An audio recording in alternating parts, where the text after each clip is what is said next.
Mama said, don't give up, it's a little complicated. All tied up, no more love, and I'd hate to see you waiting. Had to have high hopes for a living, shooting for the stars but I couldn't make a killing. Didn't have a time but I always had a vision, always had high hopes. Had to have high hopes for a living, didn't know how but I always had a feeling I was gonna be that one in a million. Always had high hopes. Mama said, something for oddities, stranger cruises. Ain't never wannabes, winning the novelties that don't ever change. We wanted everything, wanted everything. Stay up on that rise, stay up on that rise, never come down. Oh, stay up on that rise, stay up on that rise, never come down. Mama said, don't give up, it's a little complicated. All tied up, no more love, and I'd hate to see you waiting. They say it's all been done, but they haven't seen the best of me. So I got one more run, and it's gonna be a sight to see. Had to have high hopes for a living, shooting for the stars when I couldn't make a killing. Didn't have a dime, but I always had a vision, always had high hopes. Had to have high hopes.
So exciting to be here. Congratulations to Marianne, our 41st, in honor of Sam's 41st birthday, door prize winner.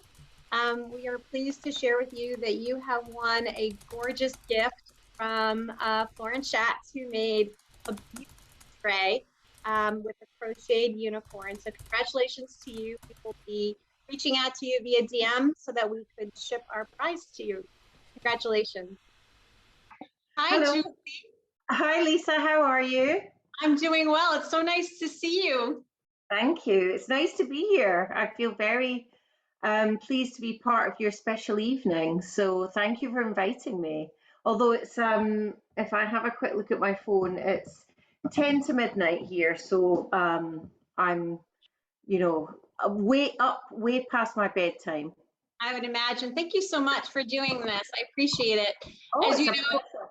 we have been emailing our team with you for months. My goodness, I feel like it was last year. Actually, it was last year, right? It was last year, yeah. Sandra reliably informs me it was about Thanksgiving. Yeah. So yeah, it's been quite an interesting and eventful journey. So yes, I do remember getting this slightly random email out of the blue at my kitchen table at home in Glasgow because, of course, unfortunately, due to the pandemic, all of us who are not involved directly in teaching are working at home still at the moment, although RCS is open for teaching and learning.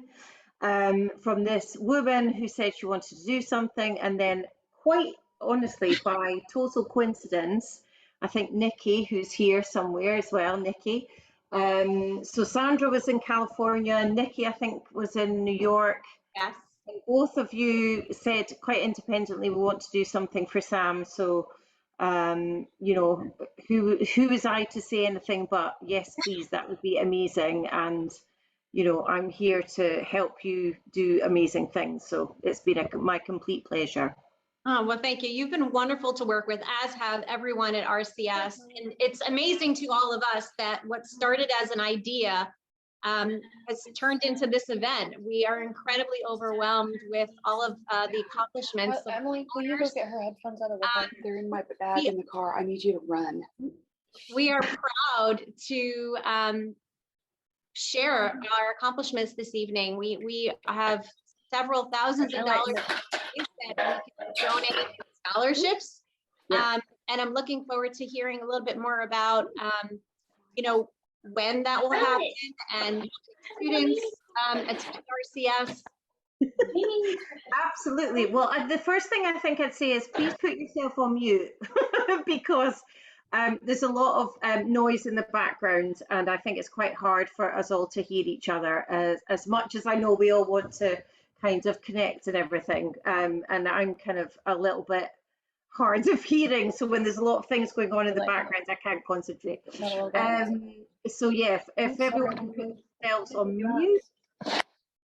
Someone in particular, is a lot of chatting going on, but anyway, so yes, I think when we talked about it originally, the idea was to sort of do scholarship for some of the acting students, and that's still the case.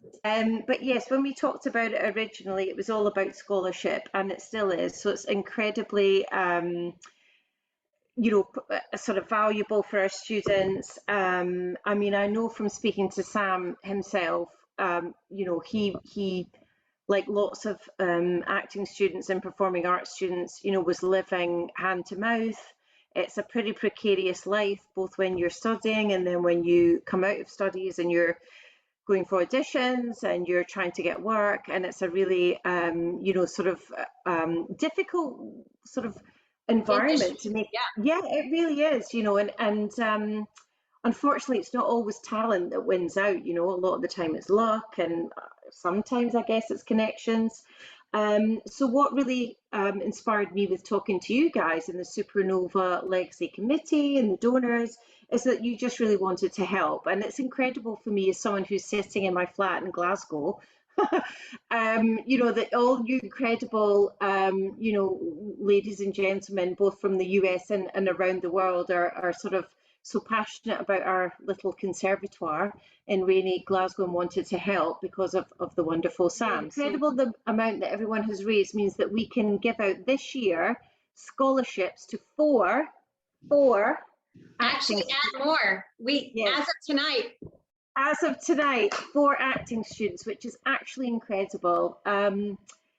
You know, we don't, you guys will know, particularly in North America, where higher education is incredibly expensive, you know, trying to get fees together, trying to get living expenses together is really, really expensive. Royal Conservatoire of Scotland, you know, Juilliard has something like a £3 billion endowment.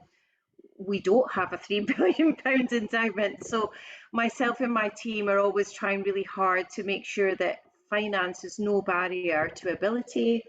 You know, young people of all ability from all around the world should be able to come here and study and do amazing things. And, you know, we want to support more SAMs. So you guys have done that for us so that this year, so the students who are auditioning right now for the BA acting course, 4 of them will get help from you guys And because of a little idea that you had. actually, I think we might even have enough for more than 4 this year. I think we might be able to pull off 6 because of your donations. I think we are able to pull off 6 donations to 6 students in the amount of $4,100 in honor of Sam's 41st birthday. Oh so my God. It gives us incredible pleasure and pride to say that the 3rd ranked school in the world, in the whole planet. In the whole planet. world. That's right.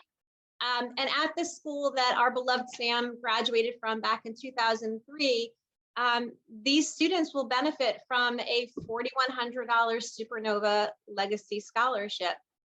Exactly. And I just have to say it's the 3rd performing arts. So I think that would mean number 1 is Juilliard, number 2 is Royal Academy of Music. So I think that would mean we're the number 1 acting school maybe in the world. So.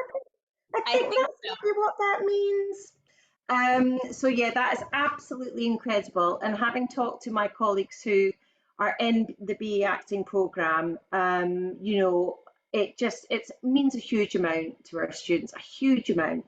And you should all, I want you all to do this and take your hand, pat yourselves on the back. Everybody. You know, I mean, it's incredible, really genuinely. And, you know, the amazing thing is it's going to be for students from around the world. So North America, you know, I had all the figures. Stasi, my incredible team member, got all the figures for me, and I don't know where they are. But, you know, we have something like, you know, about 40 to 50% are Scottish, and the rest are from, you know, around the world. We have North America is a huge, you know, market for us in terms of people coming across. So, you know, this is just really incredible. That's come out of a conversation, and really, in terms of timing, what, 2-3 months? Right. And I know I don't want to give anything away, but the man himself is very touched and pleased and proud. But that's all I'm going to say about that for now. So yes, I just want to say on behalf of everybody, I'm so grateful. I didn't know if you wanted me to say anything else, Lisa. I feel like I've been rambling a bit. No, you've been great. So Julie, how many students attend the School of Acting? I think I remember reading that when Sam attended in 2003, he graduated. I think he was one of maybe a couple dozen students. Yeah, I mean, I think in the BA acting program, we only have annually per year, there's about 30 or 40 students. I used to work at Oxford before I worked at RCS, and it's the same ratio of people who apply to get in. So it's incredibly difficult to get into RCS. And I would say that the BA acting program is our flagship program. And what RCS does that perhaps all the other acting schools don't is everyone is guaranteed an audition. So yeah, so if you want to audition, then you get to audition. I mean, obviously that means that our wonderful tutors have to, you know, kind of be quite brutal with ones that with people who are not quite right, or sometimes they say, look, come back in a couple of years. But yeah, it's about, we're probably in the entire acting program without MA students, it's about 400 students altogether. Wow. Yeah, Wow. so it's Well, a we very are so small program. we're so proud to be able to say that 6 of those students will have a little less economic hardship achieving their dreams. Yeah, and the great news is that we will be able to, we're really achieve, you don't give to me or RCS, you give to the students through us. So what we do is we make sure that every single penny that you're raising, every single penny goes straight to the students. Although I know that you want to put a little bit into endowment to start building that up for future. Yeah, so for our donors, if you're paying attention to our Just Giving page, you're probably thinking, well, gosh, 6 scholarships at $4,100 is $24,600 if I did my math correctly.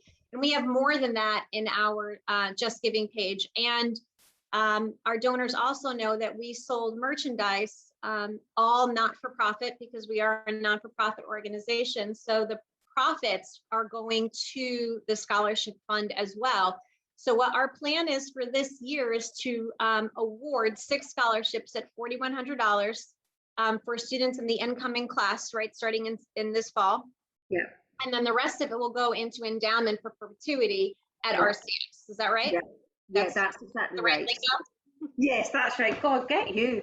Yeah, so when I was saying, for example, that Juilliard have a huge endowment, and again, you'll probably be familiar with that in America, because I think you guys are way ahead of us in terms of endowment. It means that, it's just like a capital and investment, really, isn't it? God, who thought I'd be talking about this at like 12 on a Friday night? But yeah, so basically you're investing that money and you draw down the interest on the capital, and that means that you can give it forever. And we have the International Advisory Boards in America, the Royal Conservatoire of Scotland 501(c)(3) in America, so it's tax efficient. So you can be sure that it's regulated and everything like that. So we wanted to give out, and you guys wanted to really sort of see some sort of achievement for this year. And as you say, that will go to students this September. But then there'll be a bit put by that hopefully can build up over the years. So that's the plan. And I see some questions coming through, and I just wanted to clarify, and then I'll have you introduce. We have a video queued up from Professor Jeffrey Sharkey that I'd love for you to share with us. But some questions around how much tuition is annually. And I know it varies whether you are a resident of Scotland, or you are a resident of the UK, or you live anywhere else in the world, you're considered international. So the $4,100, if it's awarded to a student who lives in Scotland, in terms of their tuition, that'll actually pay for more than a year's worth of their tuition. Yeah, so what we do, so Scottish students actually, because of the Scottish government, the Scottish government allows people to attend one course of higher education, so an undergraduate degree, for example, for free, and they will pay for it. But we have worked out that it's about £10,000 annually for living expenses. So if it goes to a Scottish student, it will go to their living expenses because they get their fees paid for them. But it's quite complicated. So we have the rest of the UK, which is England, Wales and Northern Ireland, and their fees are set throughout the UK, and they are £9,200. So that will go to fees. And then international students, European students, used to be the same as Scotland, used to be free, but because of Brexit, it's now no longer free, and they have to pay the same as everyone else. And it's I should know off the top of my head, but it's about between £16,000 and £17,000. So that's a good $20,000. So it's really expensive. And you might be sitting there thinking, well, God, $4,000 dollars isn't that much. But what we do is we bundle the packages together. And any of you who've done higher education, maybe have children or grandchildren or relatives who are doing who are in higher education, and you'll be familiar with those packages of support. So it allows us to bundle up those packages of support to young people who might need help. Right. Well, we are so excited to be able to help out 6 students. We can't wait to see what these 6 students do. They may become the next future Sam Hewins. Well, exactly. I mean, that is the plan. I think, are there a few questions? Was anyone asking me? Someone sort of said if I get any training. No, I am just a professional fundraiser, I'm afraid. I know I get asked that question a lot. I like singing, if it's any help. I love musicals, love Sam, love James McAvoy, love Oliver, but I am not a performer. My job is to find the money from lovely people like you to help others do the stuff that I can't do. So that is my job. Thank you. I love that you do your job because you've been so helpful to us in this whole process. And we look forward to working with you some more because Supernova is not going away. This is not a one and done deal. We are committed to sticking with RCS and honoring Sam through this legacy. Oh, well, it's my complete pleasure. And as you know, Lisa and the rest of your committee, I have to say, everyone who's donated, your committee have really worked hard, with us to make sure that, every penny that you have all donated has, they wanted to know exactly where it was going, exactly how it was going to be spent, and they were very, put us on the spot to make sure that you were getting the bang for your buck. Sorry, that's very American. Tell me if I'm sound ridiculous. So I was very happy to help. So it's been a complete delight working with you guys. It really has. Honestly, if everyone was like you, my job would be a lot easier, trust me. And thank you so much, Julie. I put on my sparkly dress. Thank you so much. Yeah, let's see your shirt. Oh, that's Nikki. Put my t-shirt on. Hang on, put my t-shirt on. Take my specs off first. Hang on. Although I can't see anything when I've got my specs. Here we go. Yes. Very nice. It looks fantastic. I love it. I love it. And I think Jamie's going to cue up Professor Sharkey and his video message for us. Yes, so Jeffrey Sharkey is our principal. He's from your side of the pond. He was actually head of the School of Music, I think, at Johns Hopkins. Is it Peabody? Peabody, I should know this. I've heard him say it enough times. So he's really passionate about, obviously, what he does. He's a wonderful ambassador for us, and he was so touched and thrilled about this event. And he would have been here, but I mean, you couldn't make it up, but there's another event in America happening right now on another Zoom channel for RCS that is a whiskey tasting. So he's there because I said I wanted to do this. So over to Jeff to talk a little bit more about RCS and what it means to us. Hello, everyone. I'm Jeffrey Sharkey, Principal of the Royal Conservatoire of Scotland. I want to thank all of you who have contributed to and helped set up the Sam Heughan Supernova Legacy Scholarship. It's incredibly important for our students to be able to be supported to come to the RCS, much as Sam did when he worked in this very theater, the New Athenaeum Theater at the RCS. I'm told you've raised more than $25,000, and that's an incredible accomplishment. It's going to be well used. We're delighted to administer it on your behalf, and I know we'll be so proud of the next generation of Sam and other colleagues that will come from the BA Acting program. Thank you again for your support.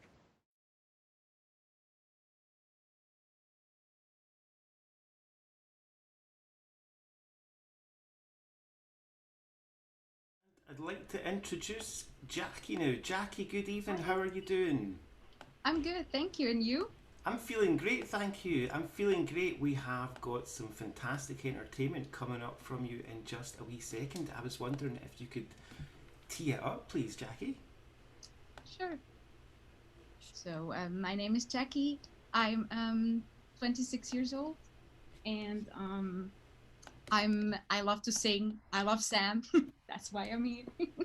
I love the great cause these women are standing for, and I have actually found the Supernova Legacy Scholarship through a great friend, CJ. She has introduced me to the website. So I have had a look at it, and when you guys asked me if I would sing, I immediately said yes, because I felt the immediate connection to it, because I myself know how hard it is to get further in this world of entertainment, and I just love that there are people like you out there who actually want to help those kids live their dreams. So that's, yeah. Sing me a song of a last that is gone. Say could that last be I? Mary of soul, she sailed on a day over the sea to sky. Billow and breeze, islands and seas, mountains of rain and sun. All that was good, all that was fair, all that was me is gone. Sing me a song of a last that is gone. Say could that last be I? Mary of soul, she sailed on a day over the sea to sky. Absolutely gorgeous, Jackie. Absolutely Thank you guys so gorgeous. much. Thank It's such you. a beautiful, beautiful piece. Is that one of your favourites, Jackie? Yes, definitely. I feel like in another world when I'm singing it. Absolutely. It Really. always takes me somewhere else. Well, we look forward to hearing more from you very soon. Thank you so very Yes. much, Jackie. Thank you for having me. Thank Really, you so much. it's That an was honor. gorgeous. That was gorgeous. We're going to invite Bridget and Susie now. Bridget and Susie, how are we doing? Hello there. Hello there. How you doing, Bridget? How are you this evening? I can see you're on mute just now. I'm doing all right. Gorgeous. Great to see you. Great to see you. What a great night we're going to have. Lovely, lovely. Absolutely lovely. Bridget and Susie, great to see you both. Hello there. Hi. Hi. Okay, so we are introducing the first round of raffle winners.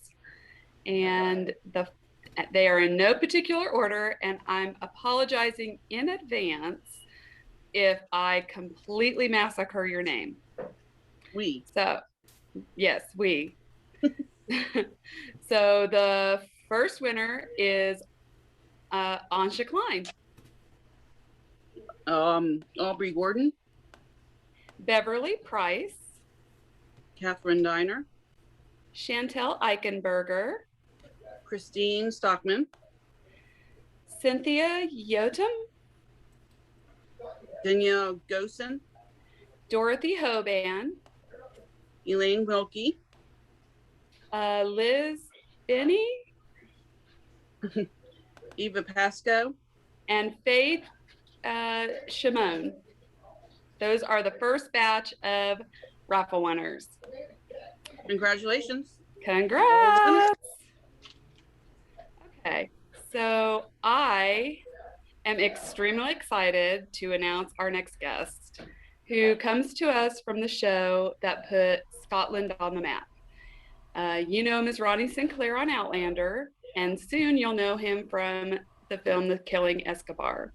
Tonight, he is Paul Donnelly, our favorite Scottish boxer. Here's Paul. Hello. Hi, how's it going? Hey, Paul. Hi. How's Hi. it going? This is cool. This is very cool. It is very This is cool. awesome. This is a good thing. I'm loving this. Julie, don't know don't know where Julie is in Glasgow. Won't be far away from me probably. Cholins, Paul. Oh, I used to stay in Eglinton, not far away. Where are you? I'm in Mulgai now, but I used to stay in Very Eglinton. posh. Paul is in the posh part of Glasgow, everybody, just to let you know. Paul was- in America, Paul- the Tony part of Glasgow. Yeah, Paul wasn't always from the posh part of Glasgow. Well, I could tell that for the voice there, Paul. Well, do you drink your tea with your pinky up? Yeah, sometimes. So this is awesome. Look at you. This is really good. This is like I spoke to somebody today, Duncan and Dave today about this wee gala thing. So yeah, this is awesome. So if anybody's got any questions, I'm up for loads of questions. What you're doing is really, really good. I know what it's like to study and acting in Glasgow and not being able to afford it, and like, how are you going to? Do I walk to work, or do I walk to college and have breakfast, or do I get the bus and not have breakfast? So I've been there. So what you're doing is really, really good. Yeah, studying can be tough, and I think I spoke to some people the other night about. I paid my way through drama school being a doorman and a bouncer. So I would go and all comedy bumps and black eyes and then start doing Shakespeare in the morning. It's fun, good laugh. So yeah, I know what it's like to have to struggle to keep doing what you want to do and chase your dreams. So I've always wanted to do it. I've always chased that dream, and it's great that you are helping somebody else do it, and maybe they don't have to fight as much as I did when I did mine. So that's good. So fair play. Congratulations, you are awesome. Thank you, Paul. Thank you. So tell us Yeah. a little bit about what you got going on now. Obviously, we know Outlander, but what else are you working on right now? Outlander's good. Outlander's busy. We're in season 6, so we're filming just now. So, which is nice. Nice to be back working after such a crazy year with COVID and pandemic. So, yeah, it's been good. I've got a couple of things coming out. I've got a docudrama coming out called Killing Escobar, which is nice. About it's a very crazy story about a Scottish ex-SAS soldier who became a mercenary and was hired by the Cali cartel to assassinate Pablo Escobar, who was the Medellin cartel. So it's a documentary drama. So I got to spend 2 weeks in Colombia, which was great. That's the joys of being an actor. Sometimes you want to go and play this guy and run about a jungle with a gun in Colombia. No, yes, I'll be there. Thanks very much. And you want to pay me to do this? I'm in. Let's do it. So it's good fun. So I think it's been online for a while, but I think it's on BBC Scotland on Tuesday night. So I think it's iPlayer if anybody's interested in anything else other than Outlander. You can. Will it be available in the States? I think so. I'm not sure if you guys get BBC iPlayer. I'm not sure. You may be able to get it. I think it can be. So, but yeah. So I'm keeping busy. As some of you know, I'm building a gym. I've started my own charity. So I'm keeping busy, trying to juggle acting. Tell us about your charity if you want. Yeah, the charity's cool. The charity's. I'm building a boxing gym, so I coach boxing. I coach Sam a bit of boxing. I coach Duncan Murta, and who else? Cesar. So Fergus. So I coach a couple of I do coach a couple of the cast, and so I've decided to open up my own gym called Boxing BXNG. And in the gym there's a charity, so I've started my own charity which is called In Your Corner. So I've taught self-defense to women in the past, so I'll be teaching self-defense for Women's Aid, domestic abuse charities. So women specific coming from domestic violence and gender-based violence. So which just now is really, really prevalent. I think over here, maybe Julie's probably seen a few things over here recently with a lot of stuff happening. It's quite prolific. So I've taught self-defense for women for a while, on and off. So I decided to start my own charity and do it in-house. So basically, anybody can come in and can do a one-on-one with me, or if they want to do a group-based thing, the charity picks up the bill and it's all free. And teaching some anti-bullying for kids. So kids that come in and boost their self-confidence, either with Brazilian Jiu-Jitsu or some boxing. And mental health for men and women. So basically, anybody wants to come in and train, just get out of the house, and exercise is great and just somewhere to go. You can take your aggression out in a punch bag, or you can just do a yoga class to chill out, whatever way you want to go. So the charity's called In Your Corner. Some of you may, if anybody follows me on Instagram, some of you may have seen it. So it's just it's still getting built and stuff, and so yeah, it's coming on. We're all registered officials now, so I can now start talking about it. It's been taking me about a year to get the charity number. I think everything just took 10 times longer during lockdown, so it's took me We about a know year all to get the about charity it. number. We just went through it. Yeah, it's crazy. It's crazy. So yeah, that's what I'm doing. That's what I'm keeping busy. Too busy. Amazing. Growing my beard back. Congratulations, Paul. Thank you so much. The beard's coming back for season 6. That's another. This is to come back for a. And if you want to tell us This all is the a season job. 6 secrets, that's okay with us. Yeah, we're going to just. I think we killed Sam this year. I'm kidding. Don't be silly. Jamie dies, what? Yes, exactly. Yeah. I have a question for you, Paul. Did you work with Sam on the fight scene where he beat the crap out of Roger? I was there, but I didn't coach that one. No, I didn't coach that one. No. I do fight direction sometimes. I do some stunts and stuff. I've taught a few times, and I've choreographed a few films, a few fights. Ned's was a Scottish movie. Calabar. I've choreographed quite a few films. Boxing movies, one called Journeyman with Paddy Considine, which is a beautiful film. But no, they have a very lovely stunt director on Outlander called Dominic, and he's very, very cool, very, very, very, very experienced, and much better than me. Who's the better boxer?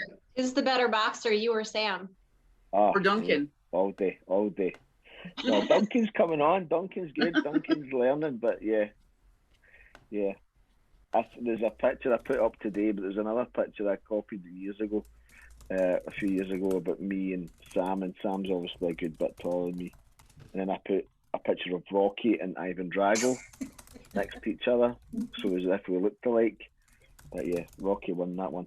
So. But you could still kick Sam's butt. He's too handsome. You can't hit him. He's too handsome. He's too Not handsome. today, though, right? We're in your corner. Yeah. That's it. Yeah. Good plug. See, I see you did there, Bridget. Good plug. There was Wendy, who's Sam's makeup artist, she's crazy, but she's just a sweetheart. So she said, when you're boxing with Sam, you can do it. And she says to me, do anything you want to the body, but do not hit his face, because I will come after you. So I've been warned, but so Wendy's more scary than Sam. So, yeah, so you can don't hit anything you like, just don't touch his face. Don't touch the face. Because I need to fix that the next day, so I'm not allowed to touch the face, which is fine. He's good. It's all good. That's funny. Well, thank you so much. I No worries. appreciate you spending your time tonight. Shouldn't you be out celebrating with Sam on his birthday? Yeah, probably. He's been fighting. He's doing stuff today. I'm out with Duncan and Dave tomorrow, but I think we're going to have a barbecue, I think, in a couple of weeks for me and Sam. So, yeah, I'll catch up with him. We'll give him a cake and a present and stuff. Yeah, bake him a cake. You're quite the baker, aren't you? I'm doing all bad to the baking, let me tell you. It's a hidden talent. It's not all violence over here. Not all that tough guy. Don't let that tough guy image fool you. Well, if you're going to have a barbecue with Sam, it's coming up on your 1 year of your last TikTok with him. We could definitely do another one. Yeah, We need a redo. The infamous TikTok. I promise next time we'll do a barbecue, we'll get one. Yeah, hey, give us a shout out. If Duncan and them are there, I say you could do a group one. Yeah, Duncan moves. If you've seen Sam's hips don't move too well. Duncan's is worse. I beg to differ, but okay. That's wishful thinking, Lisa. You just behave yourself. Not tonight. Nice. Any questions? I've got questions on these. I think we have a few in there. Yeah, there's been quite a few questions. Somebody asked how you met Sam earlier. met him years ago before I started on Outlander, but we didn't really know each other. We were kind of like a party kind of thing, and it was like, oh, how you doing? How you doing? That was it. I knew of him, and he knew of me a wee bit, but yeah, not properly until I started filming. Someone asked, have you been to the United States? Yes, I have been to New York. Yeah. New York, Dallas, and Vegas. So I'm due on a trip. Favorite country you visited? What's your first acting gig? That was with. My first acting gig was I did a play at the Citizens Theatre in Glasgow, but my first paid gig, I think, was Taggart. There was a TV show, cop show, which Julie's burst out laughing. She knows what I'm talking about. Has there been a murder? You know that Sam has been in Tag. Every Scottish actor from James McAvoy, Alan Cumming, Robert Carlyle, everyone has been in Taggart. And the strapline is, what is the strapline, Paul? There's been a murder. And you have to roll the R's very thingy. So yeah. But there's another line that I always wanted. So there's it's a TV cop show, and it was like they've had the original Taggart passed away, and they kept having another Taggart. So they kept the cop show, but everybody did it, and I think I was a cop 5 times on it, and then one time I was a criminal. So it's like, I don't know. So one of you got shows. Which was more fun? Probably criminal, knowing masters. Better lines. He's better lines. But and there was always a famous thing because there's always a murder. There was a murder every week. There's been a murder. But his boss was Superintendent McVitie. And you know you get McVitie's biscuits. Have you ever heard this? It's a brand. So the boss's nickname was the Biscuit because it was McVitie, and that's a kind of famous kind of biscuit brand over here. So his boss was the Biscuit, and I always wanted to say, the biscuit wants a cup of tea. That's what I always wanted to say. Like I thought that'd be a really cool line. Yeah, I need to get the biscuit a cup of tea. I thought that was class. But yeah, that was one of my first paid jobs. So it was good fun. But yeah, we've all done it. Everybody's done it. I don't think there's a Scottish actor who hasn't done it over the age of, I don't know, 35. If you're over 35, you've probably done at least 1 or 2 Taggart. James McAvoy's done it. James has done it. James is a great actor. Doesn't stay far from here, actually. Well, he's originally from up my way, but he's from Drumchapel, I think. He's from Drumchapel, yeah. I was at college with Joy, his sister. Oh, of course. Me and Joy worked. I think we did, like, every job I did, Joy was on. Neds, Angel Share. We did my last Taggart. My last Taggart, her first Taggart was her first job was with Joy, so she's great. Yes. So, well, maybe our Supernova Scholarship winner or recipients, when they graduate, will make their way onto this show because it seems to be. Oh, that would be great. That Taggart's gone. I wish it came back. They're not making it anymore, but I would love it to come back. It was a great maybe new show. You should lobby them, ITV, to bring back Taggart. You would make a really good Taggart, I think. A remake. Thanks, Julie. Exactly. I'll watch it. Julie's a smooth talker. Honestly, if you get it on, look on YouTube, it's absolutely brilliant. And actually, what's quite funny is we have a version, I don't know if you've seen this, Paul, of like a streaming service like ITV Player. It's STV Player, I think. And what's quite funny is their trailer has got lots of now famous Scottish actors, including Sam. And the trailer has all these, because they're saying, watch old episodes of Taggart from the beginning. And there's one of Sam, honestly, he looks like a total baby being interviewed in this room. He looks a baby about biscuit. 12. A baby. Exactly. He looks about 12. It's ridiculous. He doesn't age anyway, which is ridiculous, annoying. No, Demanding age. once you hit 40, you stop aging.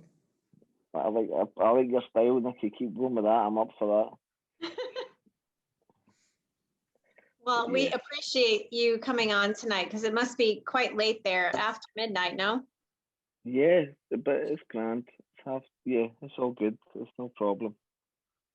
It's no problem. It's good fun. It's a good wee cause. I like the cause. If it helps a couple of students, and you're going to help 6 students this year alone, that's You're huge, welcome to hang man. around and chill out with us if you want to. That's huge. Oh, you have a clam lounge book in the background. Oh yeah, Sam got us a book and he got me a whiskey, and I also hang on. Good product placement, Paul. I did steal my axe. I have my axe. Have you read Clanland? Sam's bad habits are rubbing off on you. This is my axe from the show. It's not like 100% real, but this is Ronnie's one from season 5. I did get to steal it. The Amateurs, who I've known since my first TV job, actually, since Tiger, they're awesome. And I said, you know what, I'm just going to keep this. And they're like, all right, okay, since it's you, like, so I've got to keep it. So that's might have to sell it. I might raffle it for my charity or something. Yeah. You know. Were they the same armorers that Sam and Graham interviewed on Men in Kilts? Yeah, Jim and Matt. So Jim and Matt have been on since season 1, I think. Mm-hmm. Yeah, so they were on since season 1, and yeah, I've known them on jobs up here forever. They're lovely, lovely guys. Lovely. So have you read the Clanlands book? I haven't. I'm too busy. Well, I suggest you listen to the audio because that's really funny. I know, he keeps telling me. He's asked if I read it, but I haven't read it yet. So yes, I have to. Well, we appreciate you joining us tonight. No problems. Welcome. This is great. Hang out with us. A lovely cause. Thank you so much, Paul. We really appreciate it. I know worries. These are grand. It's been good chatting, and somebody's on the whiskey. James is on the whiskey. Nice, James. Cheers. He's not the only one. Oh, he's Slanja. Slanja boy. Whiskey there. Whiskey's back there. I'll have one in a minute. Oh, good. Nice. You're all dressed up. Look at this. It's lovely. Thanks for it. Oh, somebody said Slanja. Thank you so much. Thank you. I just realised all these messages. So if I've missed any messages, I apologise. That's quite all right. Well, as I said, you can stay on tonight and enjoy the rest of the show. I think we're going to bring my other favorite Scott. Her name is Claire Campbell, and you know her from Prickly Thistle, and she makes all the fabulous tartans and kilts. And I am so pleased to introduce her to you. Oh, gosh. Hello there. I feel completely, I'm at the wrong party here. I have no acting skills whatsoever.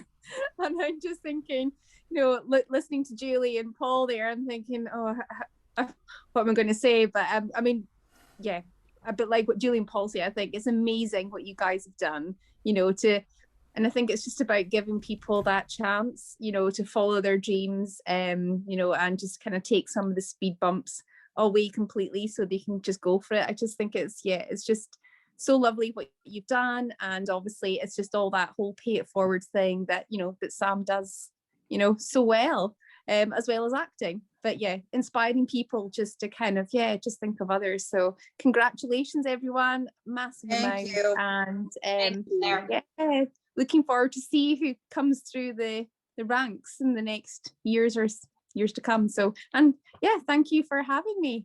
I feel like if I had a drink right now, I'd probably fall fast asleep, but I'm gonna go get another coffee. But no. You seem to work late at night at the mill. Is that your regular schedule?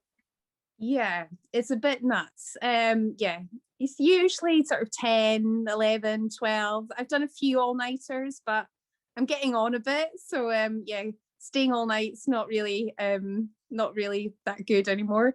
But yeah, I tend to work quite late. The team are there all day from 8 in the morning, and with social distancing and all that kind of stuff, we've kind of had to stagger a lot of people's hours. So they're usually finishing 7, 8, and then I hang around for another couple of hours in a bit of kind of, just me on my own, try and catch up, but never really do. So it's, long days, but I love it. I feel really lucky to be doing what we're doing. We can tell that you love it because all of your products are made with love. You could feel the love in the threads for sure. It's And my background thank today. you. And that's not just lip service because hold on. I didn't wear it tonight because I just came from work really quick, but I have your kilts. I know I have it. Look, this gorgeous kilt that Claire made. And it's a she kilt for what I think I'm petitioning for season 2 of Stars should be women in kilts, not men in kilts. And it's absolutely beautiful. I appreciate you putting all your effort and energy. This blanket is my back tonight. Yes. I'm seeing it there. I spotted it much earlier. I was like, I recognize that Highland 14 design in the back. That's right. You should know it. Oh, no, I mean, thank you so much. I mean, not only are you raising all these funds for scholarships, but, we're this mill in the north of Scotland that, we only exist because of people like you guys who, believe in what we're doing and support. Your products are incredible. Oh, thank you. Well, it's all credit to the team. I'm just the crazy one that's like, yeah, let's build a mill. Everybody thinks you're nuts. Yeah, no problem. Let's buy this equipment, chuck on a couple of lorries, we'll work it out. My husband's it's really admirable and inspiring that you guys still use the old school ways, and you don't see a lot of that anymore. And it's really, I love it. That's why I buy your products, because they're made with love and sustainability. It's amazing. Yeah, I think it was just when you've just, you kind of stop sometimes, think 21st century, and this is like, obviously with Outlander and all that stuff cooking around here with everybody, but it makes you realize how we did things so much better before, when things were just that bit more chilled out, slowed down. We valued people over computers. We talk about poverty in the world today, but actually if we're going to replace everyone with a machine, then what's, where's that going to lead? So so we love that we've gone completely backwards in that. But it's, and then I'm hearing you guys talking about James McAvoy, and there's a film that he does where his training, I can't remember the name of the film. I don't know if Paul or Julie can jump to remind me here, but there's Angelina Jolie, and part of his training is that he completely passes it when he grabs the shuttle out of the loom. That's him now. He's ready to go and do. Yeah, I think that was Wanted. Is it Wanted? That's it. Yeah. So we're all training. That's what we're doing, Paul. You need to come up. We're just like grabbing shuttles out the looms. I'm up for coming up to get a kilt, so put me in for a kilt. I need a new kilt. I'm in. I have a kilt and you don't? I have a kilt, but I need a new one. So. Oh, good. I need up my game, so I need to get a new one. So I'll come up and get a kilt. I don't know if I'll grab the loom the way James did. I think that's a bit. I heard those shuttles are pretty dangerous. Yeah, I'll get it at the end when it's finished. But yeah. Eric, can you tell us how did you meet Sam? How did the two of you get together? I mean, I know he helped the startup of the mill, I think back in 2018? It was 2017. So I've got a really exciting background. I'm an accountant, which is not very creative at all, but so I did accountancy for years, and just got a bit scunnered and fed up with still doing long hours. I was in oil and gas, and I was like, no, this is just not for me. And the kids were a little bit bigger, and I thought, okay, what's it all about, Claire? You've had a good couple of years, you've done these amazing things with the kids, but I've come from single parents, council houses, you kind of get to that mid-30s and you go, okay.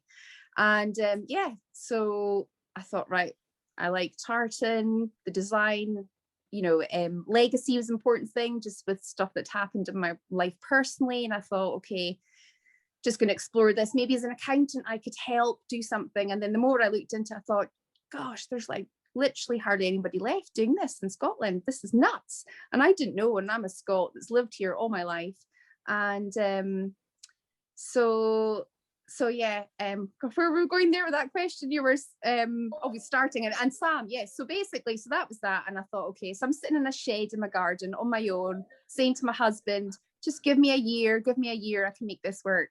And I was kind of trying to work with other mills, and their models were clam tartans. They had all these kind of like, it was volume production, etc., etc. Anyway, so I thought, right, if I'm going to create any jobs, I'm going to have to build a mill.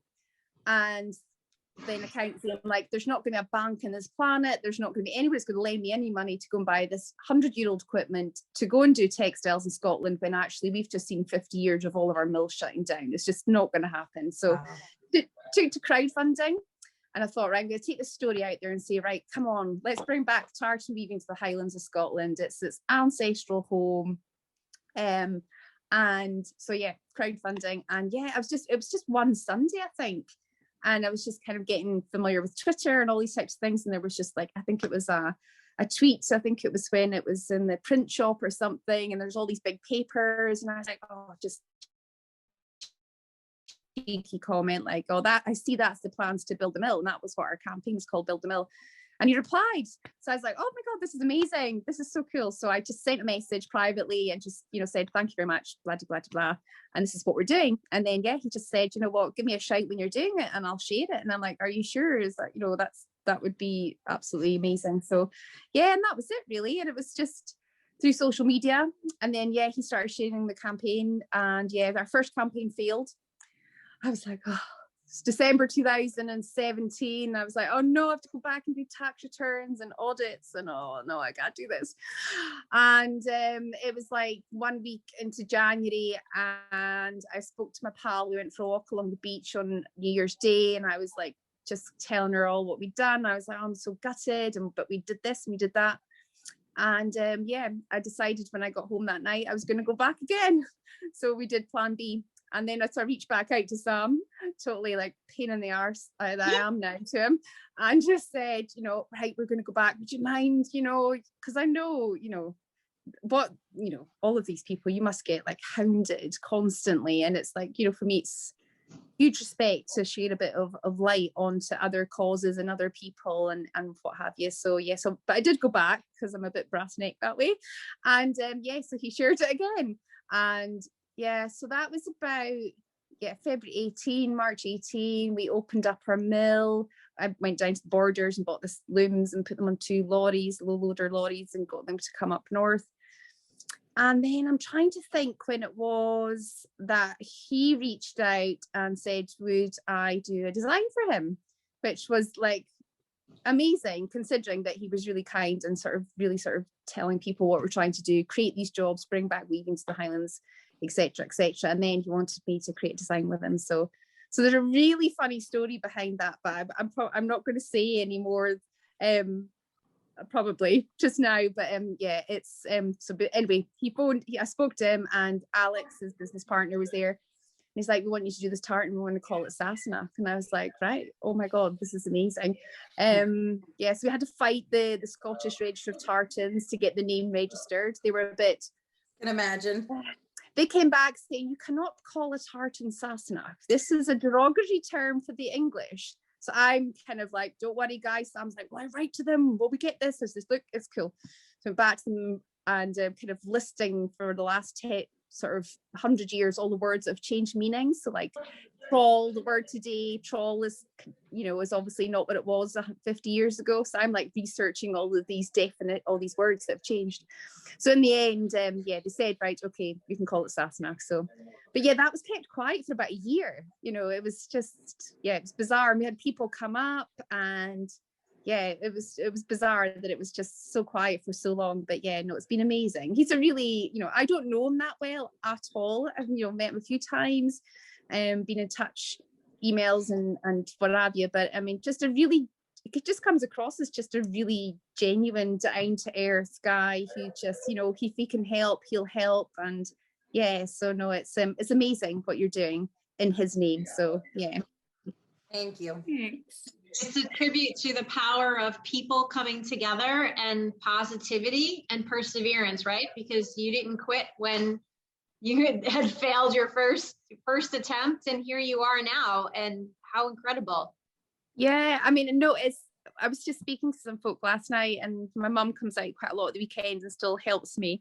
And my daughter as well, she's 14. So she comes not very willing, let's say. I'm like, Charlie, would you help mummy do this? She's like, oh, mum. And she's got, can I get these leggings? I'm like, well, if you move that box, you can get the leggings. But yeah, we've got at the end of this month, and we've just been over 3 years doing it, we'll have 14 people employed, which is amazing. Wow. So proud, and we're recognised as a Scottish national living wage employer, so we pay above that rate. And yeah, we've been doing things with lots of universities around bringing back native fibres, and that's both animal and plant, and yeah, and just trying to kind of get people to think about sustainability for kids, and really tackling social pressures of having to have loads of new stuff. And yeah, so really kind of around climate change and all that kind of stuff. So yes, we're using tartan hopefully as not quite the reenacting Culloden or anything like that, but we're going to fight for the future and fight for the folk we'll never meet. So let's bring back tartan and yeah, get it sorted. So that's way to be a rebel. Way to be a rebel. Absolutely. Well, I know you were kind enough to do a private tour of the mill, and I think our Jamie's going to cue that up for us so that we can all watch that. So thank you so much for doing that. I think you did it late at night again, right? Lisa, I'm so sorry. I am like the worst timekeeper. I'm just like, and I used to be an accountant. I used to account for every 5 minutes of my life like that. And I was like, yeah, all over it, 84 units a day. And now I'm horrendous. So yeah, I was 11 o'clock. I'll not, but yeah, I was lastminute.com. So we got there. You got it. No worries. I've only been early once in my life, and it was when I was born. So I get it. Thank you. You're welcome. Thank you. So oh no. I think Jamie's going to cue up the video of the mill tour, and then I think we'll have an opportunity for some Q&A. Were you able to get the questions that I shared with you? Yep. Awesome. I did. Thank you. Terrific. Yep. Thank you to our followers on our Supernova Legacy Twitter page. You use hashtag #AskClaire and asked some wonderful questions, and we shared them with Claire. So she's going to do her best to answer them once we're done watching the video. So, hi, it's Claire here from Prickly Thistle, and I'm going to give you guys a bit of a tour of our mill, and excited to be part of this amazing first gala with Lisa and the whole team. So they've asked me to share a little bit about Prickly Thistle and some behind the scenes. So it is Thursday evening. I'm always a bit last minute somehow. There's just never enough hours in the day. But I am here at the mill. It's a little bit late here. It's about, it's coming up to 11 p.m. and I'll be going home soon, but I thought I must get this done before I go and see you all tomorrow night. So it's pretty quiet.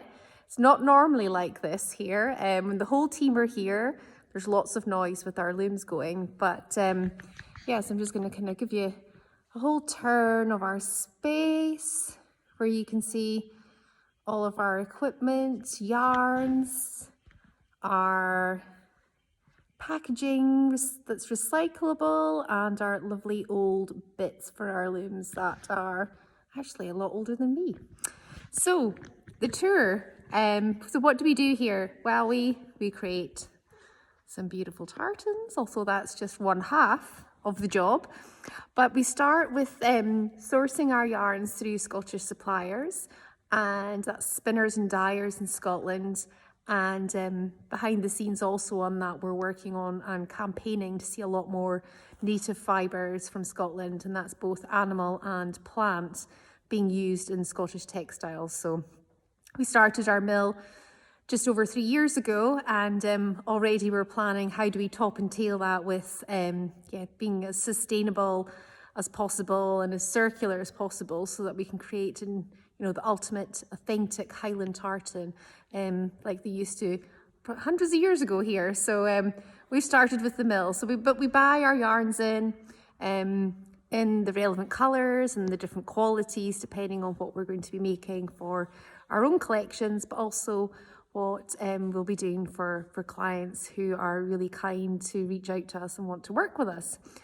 So we take all those yarns in, and it's very much like baking a cake, the recipe. Excuse me.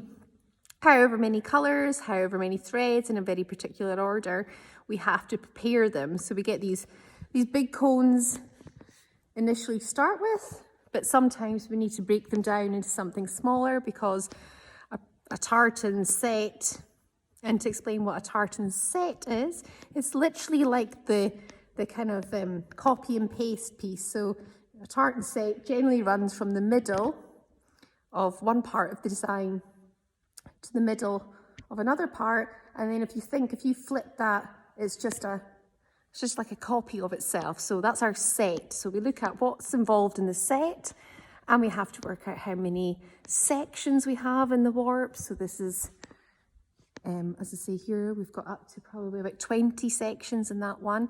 And so we work out how much yarn we might need depending on the meterage that we're going to turn on that big wheel there. So we do a bit of a calculation.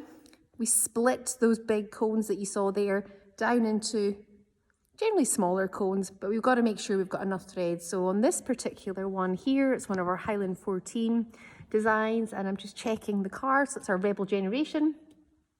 There's like 273 threads just in the half of the set, which is like that half that we kind of copy back and forth. And here we transfer those yarns from the creel, turning this big wheel by hand and building out section by section one half of the tartan. Once we've got to that stage, we take all these little tails here and they come down and they tie onto another piece of equipment, big heavy beam effectively, and we then actually transfer all of those sections in one go down into a beam to give us something like this. So here you can see this one here with all the brown shades is our Elements of Endurance tartan in our earth colourways. So this big beam we take into the back of our looms. So you can just see here, we've got our latest design in the Curie collection, which we've called Curie Hazard because it's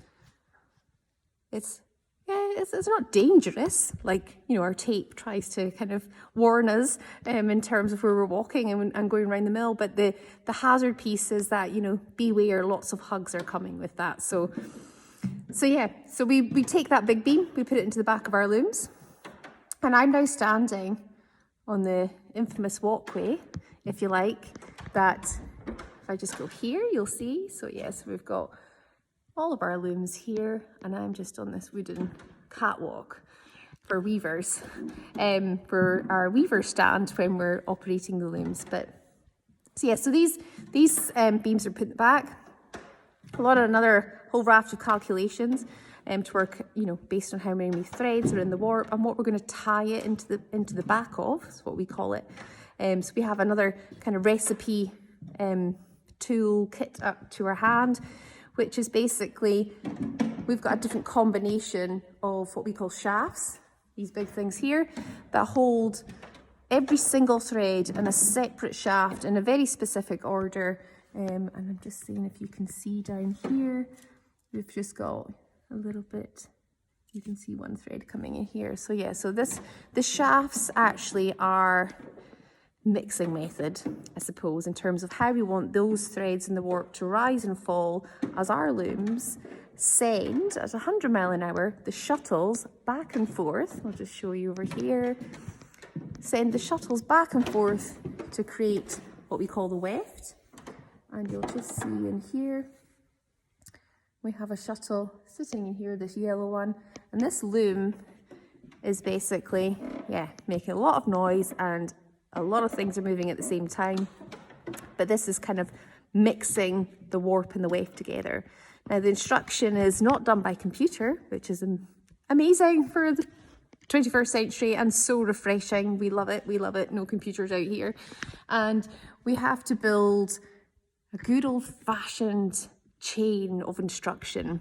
And that pins and those cogs are all sort of engineered in such a way that it is very simply telling which shaft to lift and fall with a whole range of gears and connections that kind of work its way around the loom. So they're telling these boxes to go up and down. We've got very specific colours and boxes, but that has to be worked out in advance so that we don't have a shuttle leaving one box and then going into another and then meeting another shuttle. That's not good. So it's a very specific chain that we build to make sure that this whole design, this kind of set, not the half set, the full set can go round and round a circular motion, and those shuttles can swing past each other as required, no collisions. And you'll see we've just got a whole range of chains here that we've done for various clients and for our own tartans as well. So yeah, so this is our looms. I'm sure you might have seen maybe some films on our website. You might have even seen us on a kind of recent series about Scotland with two gentlemen going on a big grand tour, and you'll have seen them in action. So the largest part of this space is taken up with our looms and the preparation of the yarns for the warp and things. So when they're finished on the loom, we take them over to our inspection space, run them through a light table effectively, just to make sure we can pick up on any kind of sort of personal unique identifiers where we have just the odd snap and the odd knot that we need to sort of pull back in. So that's where we finish our cloth. It still goes to the Scottish borders where it's stabilised by the one finisher, sort of independent finisher in Scotland, who treats the cloth and just can polish the cloth off, or can raise those fibres and sort of settle everything down for us, and then it comes back to us when that's done. And then we have a new cutting space outside. It's a bit dark, so I'm not going to take you through the car park in the pitch black, but we have a new cutting space, and depending on what we're making and who we're making it for, this room here is where we have all of our sewers busy working on all sorts of things. We've got a whole range of new bits and pieces there, a new collection that we're working on that's super exciting, because it's all about zero waste and how we're really sort of tackling another huge part of waste within the fashion industry, but also making it really cool and trendy and useful. This is a bit like Lego, so we'll leave that with you. But yeah, so in here you can see we've got a lot of Dennis zero waste jumpers going on, and this is a Scottish character from a cartoon, the first cartoon character in Scotland, who turned 70 this year. So we've been able to work with Beano Studios to create this design, and it's been really nice because it's allowed us to kind of connect with a younger generation who we want them to realise actually it's quite cool to wear old things, and if you've got to patch something up and it's got a bit of a hole, or maybe it's too big because you're going to grow into it, it's actually a really good thing because we want to waste less. So so this is our sewing space. Say everybody's at home, I'm here on my own, but yeah, so this is just a quick tour. As I say, it's pitch dark outside, so I can't take you out to the other spaces, but I look forward to seeing you all tomorrow night and being part of an amazing organisation that the team has set up, raising funds for a scholarship. And it's just been really nice to get to know so many people, and if we can pay it forward like people believed and supported us, then that's what we're all about. So yeah, we'll see you all soon. Good night. Claire, that was incredible. Thank you. Oh no, isn't it? You just hate watching yourself on these things. I just like, oh God. Why do you think we're all glammed up tonight? Yeah. Sorry? Why do you think we're all glammed up? Oh, I know. I missed that bit in the memo, didn't I? Like, I just think I think you're okay. It's a little past time for you. Oh no. You're beautiful. This is the kind of how do I save another 5 minutes to still be behind on my to-do list? We'll just ditch the makeup and doing anything to the hair, but no, it was gorgeous. No, thank you, but honestly, it was fun to show you around. Sorry I didn't put anything on. I know people, if you could be there, the looms are just so incredible because you actually feel them as well as hear them. And we were having this conversation the other day that with those chains and all the shuttles kind of bang, bang, bang, they've all got like their own unique sound. So every single design actually has a different sound, which is that's beautiful. That's very cool. Yeah, so it was nice to show you around, but yeah, I'm sorry the team wasn't there, and it was very late at night, but you had to put up with hearing me. So but no, it's just thank you very much for just letting me be part of this. And I'm conscious there was questions that people had asked, so I'm afraid I'm on my phone, so I don't know if somebody could read one of them to me. I can go for it. Yeah, for sure. And before we do that, I just wanted to thank you. You donated a significant gift to our raffle prizes, and we've been announcing raffle prize winners all evening. We'll continue to announce raffle prizes, but thank you so much for doing that. We really appreciate it. Not at all. And, honestly, shout on me, as long as Prickly Thistle's still around, we'll be the same endowment payback to you guys. And we will be loyal rebels. And we can make sure that we can help. Yeah, just keeping the conversation going. So always shout on us. Beautiful. Thank you so much. So thank you, Claire. You're good to answer some questions? Yeah, go for it. All right. Let me cue that up because I didn't have my Google Docs ready for that one. Hold on one moment, please. I'm seeing there's ones on the chat as well. They say they love all your products. Oh. Okay, Jane asked, do you prefer a certain breed of sheep to use? Yeah, well, I mean, at the moment we are working with sheep breeds, so it's largely merino sheep in the sense of the micron value of the hair fiber. This is probably going to be not very exciting for a Friday night, but I'll go for it. But the hair, it's the thickness of the hair that's really important to create a fabric that actually can be sort of tolerated next to the skin or used as a sort of interior piece. So if you think of most of the sheep in Scotland at the moment, and this has been part of the pain point for me, what we've seen in Scotland is that we've seen, but it's the same in many countries where they've gone and they're kind of outsourcing and they're importing from abroad. But so Scotland is not usually warm and sunny every day of the year. It can be a little bit chilly. So the sheep's fleece are doing their job. They're keeping the animal alive. But what happens is that hair follicle grows to be something that's quite thick and quite stiff. So if you think of the scrubbing brush for the floor versus the baby brush for your newborn baby, you've got Scottish scrubbing brush hair, and then you've got you go right up to vicuna type stuff, cashmeres and merinos, where they're much, much thinner and softer. Yeah. So at the moment we have been looking at ways of developing sort of wool soups with some people in Edinburgh University, where we can actually use 21st century bioengineering, where we can take our fleeces from Scotland and actually make them as soft and as thin, hair fibers as you would see on any cashmere from Asia.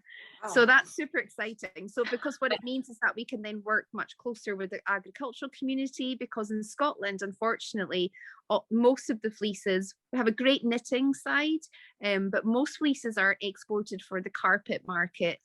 And the value of that fleece is so little that many sheep farmers in the far north of Scotland, where I'm from, and you go a couple of hours north and you're at John O'Groats, but a lot of them are actually just burying the fleeces because it's so expensive to haul all of that fleece to the wool merchants that what they get is just pennies. So it's such a shame that that's where we are at the moment. But we're working with these some students for industrial placements and professors on how we can make a thick hair thin.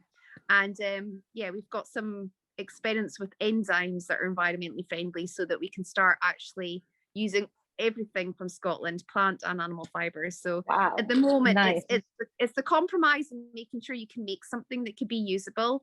So we've got a lot to do, but so I love all sheep.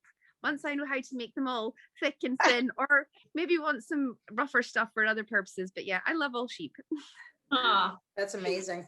so Very good. CJ asks a question. She says, Claire, what do you love most about what you do? When you design a tartan for someone or something, are you always asked personally, or do you approach someone with your ideas? Yeah, what do I love most? It's a really tough one because it changes all the time. What I love most, I just really love what I do, and yeah, and compared to what I've done in the past, and it's just for me the vision of being able to bring back an industry that so many people had written off in our country.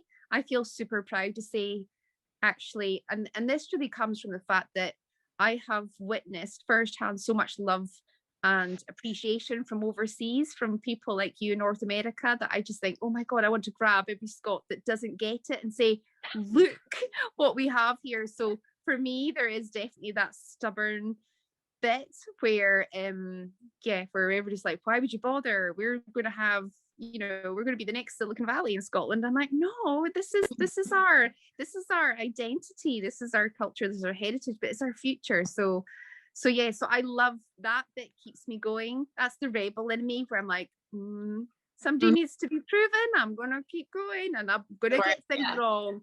I'm going to make mistakes. I'm not going to do it on purpose, but so yeah, it's just going and going and going. So but yeah, so in terms of creating a design, is that the question? How do I create a design? Yeah, or does someone approach you with an idea, or do you have one for you? Like when you made the kilt for me, I didn't pick the fabric or anything, and it surprised me. And so I think you used the black mill. The black mill, yeah. Yeah. So, I mean, when it comes to doing designs, we've been really lucky that a lot of people have approached us and wanting us to create an actual design, as in the fabric design, and then also on the products that we make as well. But it's been mostly people, and it's the good old-fashioned word of mouth thing that's worked for us. And for me, it's about building something hopefully sustainable and strong, and not go too crazy too quickly. So but yeah, it's been mostly word of mouth. And yeah, so we've done things, we did things for, which I think is like one of the first rock bands, if you like, in Scotland. They're called Run Rigs. So we did a design for them, which was so much fun. These two brothers in their 60s and 70s, and the rest of the band. So we did their tartan for them for their final tour, if you like, before they retired. Who else have we done? I have Kilted Yoga. Oh, Finley. Yes, Kilted Yoga, right? Yes, so Finley Wilson, yes, that's right. Finley, he's coming up actually to the Highlands. He's doing some bits and pieces with his brother, his twin, who's a photographer. So yeah, we did Finley Wilson. Gosh, I'm getting a kind of brain freeze here as to the things we've done. We've done lots of private, kind of like, personal family tartans for people as well. So this is people getting married or just for families. What else have we done? Oh well, yeah, Dennis the Menace. We're working some other new designs as well at the moment, with other kind of I suppose rebellious missions with different different things to kind of prove, hopefully, and get people to think. I mean, we don't create things to do millions of anything. We're very much artisan batch producers, and it's like the message is the most important thing for me. If it can make people think and not necessarily buy more of our stuff, because it's such an ironic thing to say we are selling product when we're trying to make people buy less, but it's trying to make people think a little bit more about, well, where am I going to buy my food from? Or actually, do I need to take the car today because I walk? Or actually, I've got the light on, but it's really bright, I'm just going to switch it off. And it's just, for me, it's trying to be part of that domino difference. For sure. So Rebecca Gutierrez asked, when Sam, did he ask for your input at all, or who designed the Sassenach tartan? Was that your design or his design, or was it a collaboration, or where did it come from? Yeah, I mean, I think I'll say it's a collaboration, definitely. Yeah, I also because it's in his name, you have to ask him. But no, I mean, yeah, they did ask for my input. They did. Although I think there was one time, I don't know where he was, it was all pre-COVID, but he was somewhere, and I think it just came out and somebody was in the audience were like, so Sam, tell us what's in your tartan, and he couldn't remember. And he's like, I'm sure my birthday's in there. And I'm like, you can't remember the thread counts? You can't remember the specific numbers as to why we did it. But yeah, so yeah, collaboration. I think that's the nice middling. Michelle asks, the looms look so complicated to use. So how and when did you become interested in learning the trade? She said it's lovely to see old traditions still being used. And it sounds like you kind of talked a little bit about that when you said you were an accountant first and then moved on to this. But, you know, when you were a child, did you think that you would do this? No idea. It's well, our oldest loom is nearly 100 years old, so it's 1920. Wow.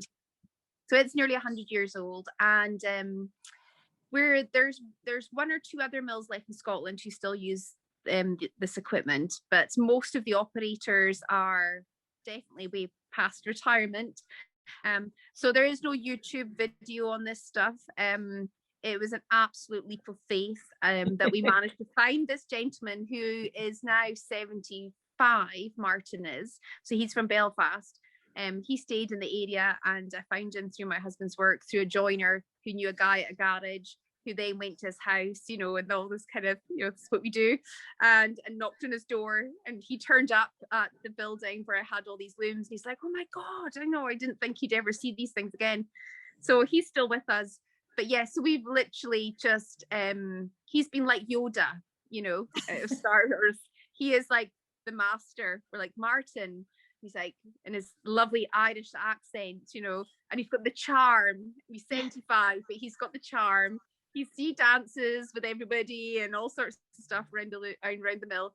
But yeah, so I mean, it was literally, I had no idea.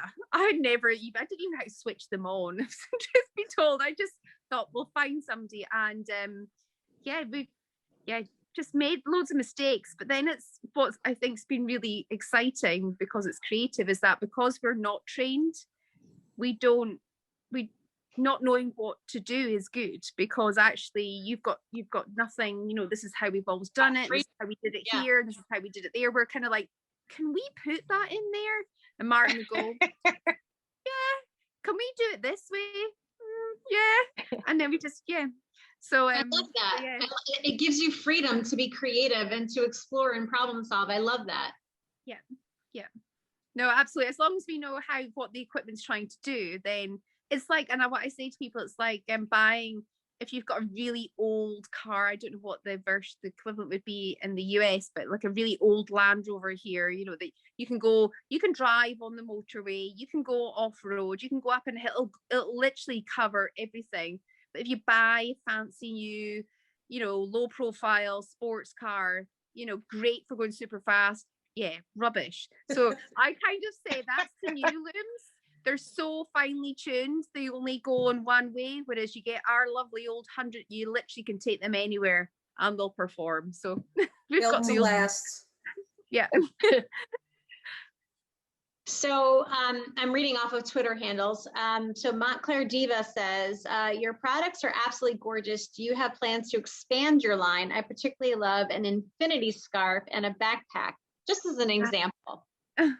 Yeah, I mean, well, we're still small in the sense, you know, next month there'll be 14 of us, and it's something I think about a lot, and we don't, you know, for me, because I am anti-mass manufactured and anti-fast fashion models and how these things can take over businesses and how they have taken over certain brands that we'd see around the world. So it's something that I just, you know, I don't have a plan for the next 10 years, but no, we do want to do more things. And I said a little bit in the film there about, you know, the hint of Lego, where we've been looking at sort of, doesn't sound very fashiony when you say modular, but it's more like, Lego is all I can think of. My son just loved Lego. So we just, you know, just think of a, you know, 4-piece and an 8-piece, and you could make a house, you could make a boat, you could make a castle, all with the same bits. But yeah, so we're looking at other fashion pieces, and we've been doing work with other artisans, which has been really nice. We've been doing stuff with, you know, pottery. We've been working with a wood turner who's been doing steam bending for our lighting, and a leather artisan. So it's nice to actually work with other people in the community and try and, you know, share some sort of economic, you know, benefit to them, and if they take on somebody to, you know, become an apprentice and stuff like that. So it's lots of little things instead of masses of just one or two. Right. That's great. I love that. But we're always open to ideas, by all means, because I get there and I go, oh my God, I don't know what I'm doing. Well, you know, Lisa, how long it took me to get this film together. I was like in the last minute. So you did it. But you did, and you did it by yourself. That was great film, by the way. Yeah, great film. So Lorraine was wondering, do you make kilts or any tartans for special occasions like weddings or anything along those lines? Yeah, we've done a couple of, we've probably over 3-4 years, probably done about maybe up to 10 couples who got married, and this is them creating their family tartan, and it's, you know, the boy meets girl, this is their story. So they share all that with you. You know, they either meet when they're at university or college, or just out in the, you know, out in the town. And we've had couples, one's from New York, one's from Glasgow. We've had couples from Germany. We've had couples Aberdeenshire. We've had a New York couple come over to Scotland, get married in Mount Stewart. And yeah, so we've made kilts for the groom, kilts for the father of the bride. We've done wedding favors where we've created, you know, simple sash-like scarves that decorated chairs, but all the wedding guests would take them home. They'd have a kind of private label that commemorated the wedding day on it, and their names and stuff like that. So yeah, so we've done a few couples, and yeah, it's just so sweet because I've been lucky. I met my husband when I was 16, and I'm now 42, so I've been with him for 26 years. Wow. So we're kind of past all of that stuff now. He just never sees me. It's like marriage made in heaven for him, bless him. But these couples, you're part of a really exciting time in their life, and I remember what that was like when we got married. And yeah, so it's just, yeah, it's like their future together. They're this couple and they're planning families, and it's just, yeah, it's nice because I didn't know you could do this when I got married. I was like, oh my God, I'm a McDonald marrying a Campbell, and they're all wearing Campbell tartan. This is horrendous, you know. So yeah, I didn't even know back then that, you know, we could do this, but hey ho. I don't think we'll bother renewing the vows. I'm too busy. And now all tartans, do you, when you make a tartan special, say like for a wedding, do all tartans have to be registered? No, there's no law. There's no law whatsoever. What it does mean for me, and for what makes it that little bit more special, is that by registering the tartans, what you're doing is you're putting that record into the National Archives of Scotland. So that's managed from Edinburgh, a building called Register House. And this is where Scotland, well, our national records is managed by the government. We have all of the births, the deaths, the marriages, and the tartans. So these 4 things, you know, so that all of that information will be there, you know, for centuries and centuries to come. So I think that makes it super special to know that, you know, that is part of Scottish history. It's going to be in there.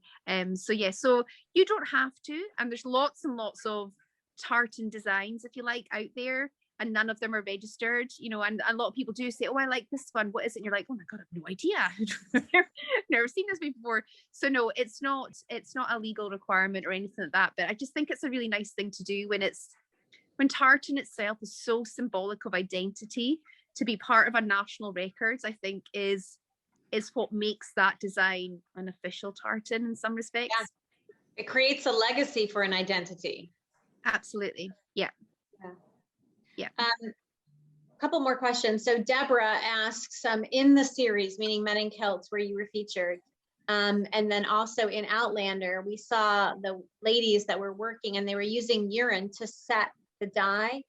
Is that a real thing? And what method are you using now, since you're probably not likely having women pee at the mill? No, we're I know we're all about sustainability. We haven't quite entered that phase yet. But let's not write it off just now. But no, yes, no, the ladies from Badenoch.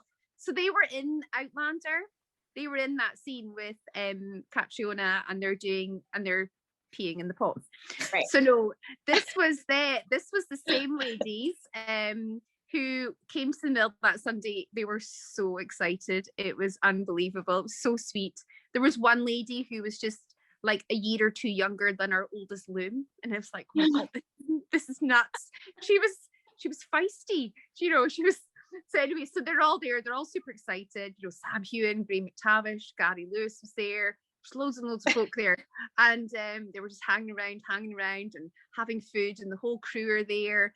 And anyway, so then they did the scene with them, and so they had a sample bit of linen that they had. So they were doing the sort of rhythmic songs and getting them to join in. So there was no fluids on the day, shall we say? There was only like water and coffee, and that was for drinking. And so there was no fluids involved in that scene. And so what it was doing, the urim was actually just kind of stabilizing, settling the cloth, the colors. It was just like setting, if you like, and kind of, the old term for it is hard tartan when it comes off the loom. It's just a bit, I'm trying to think of what you would think of today that's just a bit rigid, like a bit of paper that got wet and dried, and then I suppose if you rolled the paper in your hands, you would start to kind of flex it out, or a tough bit of leather, and you roll it and stuff. So the walking of the wool was kind of softening it, but also kind of stabilizing. So now it's modern processes, which is like a kind of industrial professional cleaner, I suppose. But we do so we don't do any of our finishing yet. We're just weaving at the moment, so it goes down to the Scottish borders.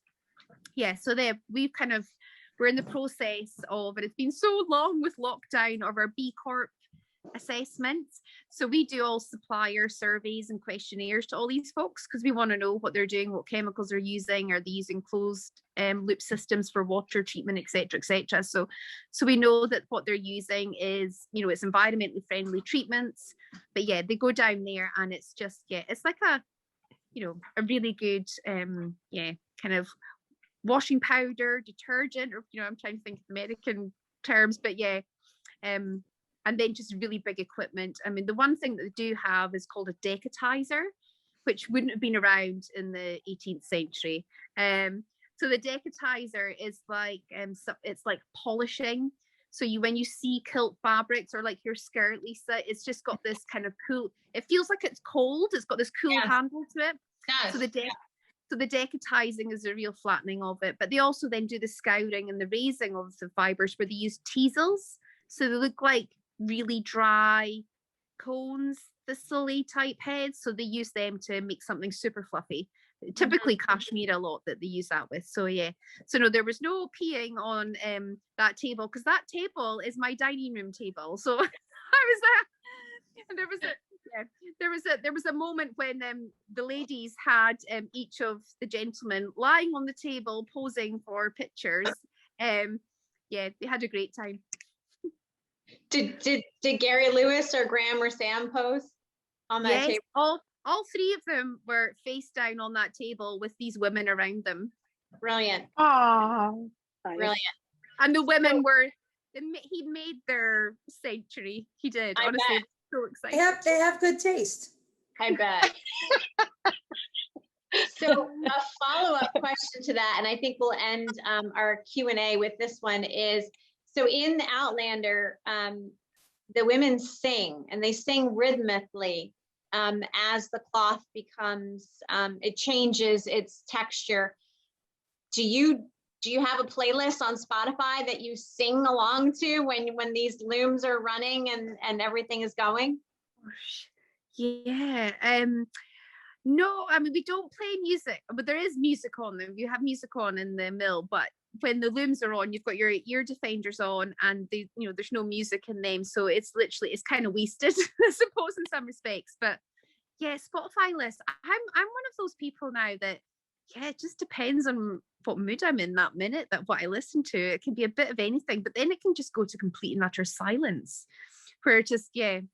So yeah, it's been fun doing our Spotify lists actually, because they're quite varied. And yeah, we did one even with like Billy Connolly for a little bit of a laugh one time. We just had he is so good, so funny. He is hilarious. I've been on a first aid course this week, and yeah, the number of times I can just imagine Billy Connolly being a first aid instructor in terms of all. I mean, the guy who's hilarious, who's another Irishman actually, who was doing it at the British Red Cross. So but yeah, so Billy Connolly, but yeah, the Spotify list, yeah, and then I go back to my time at uni in Aberdeen, and then I think of, you know, sort of the very much the dance scene back then. So yeah, yeah, it's all a bit random with me, but so no, I don't have a favorite. It's just, yeah, depends. Yeah. Well, I guess I would just love to know if folks want to learn more about you and the mill and your products, where can they find out more information? Oh, I mean, yeah, we are online and we're on social media, so they can go to so we have pricklythistlescotland.com, and that's where they can read all about our story a little bit and meet the team. And then there's a link to our shop, because we put our own collections online last year. It was in January 2020, just a few months before we shut down for 3. Yeah, so we've got our shop, and that's got all of the stuff that we've been doing, this small batch artisan stuff, but they'll be able to read all about our supply chain, click on a map, see where we buy things from, look at all our policies on what we're trying to do and composting, and you know, we're all about transparency. But yeah, so we've got 2 sites, and if you can't be bothered reading anything, I totally get that. We've got loads of videos, just click away. And as Lisa says, if you can't even bother, if you don't want to watch anything, join our playlist, just stick it on and just have a random listen to some good music, hopefully. So yeah, you can find us there. I love it. Thank you so much, Claire. You've been amazing. Thank you, Claire. Oh no, amazing to you and all your followers and what you've done. So that's an amazing legacy, and I'm excited to see what they will say in 200 years about you guys. Love it. Thank you. Thank you so much. Thank you so much. We love you. Bye. Love you. Bye. Bye. Bye. I'm coming for a kilt. We gotta make a special tartan for Paul. Right? If you're in Gala, I reckon you could be here 2.5 hours. We gotta make a special boxing kilt for Paul. Right? Yeah, There you go. No We bother. want to see it. I'm We going want to see the to. picture. Yeah, no worries. Yeah, no pictures worries, or it that's on. didn't happen. Didn't happen. Yeah, we'll get it Someone's going. asking me what quine means. So you need to tell people what quine is. What quine is? Paul does. No, me. No, you need to. I said, well, it's nice to hear from you, quine. And someone said, what is quine? Oh, quine is a lassie. Yeah, I could hear a wee Aberdonian accent there. It's Yes, I was in Aberdeen for 4 years. I did uni. I did accounting there. Yeah, a quine. I could hear that little Dora. And I love your guy. I love the Glasgow accent. It's so cool. I love it. So it's nice to hear some Scottish, and Jamie as well who's doing all the kind of compare stuff. But anyway, I've got my coppers back. This is Molly. Yeah. Hi, Molly.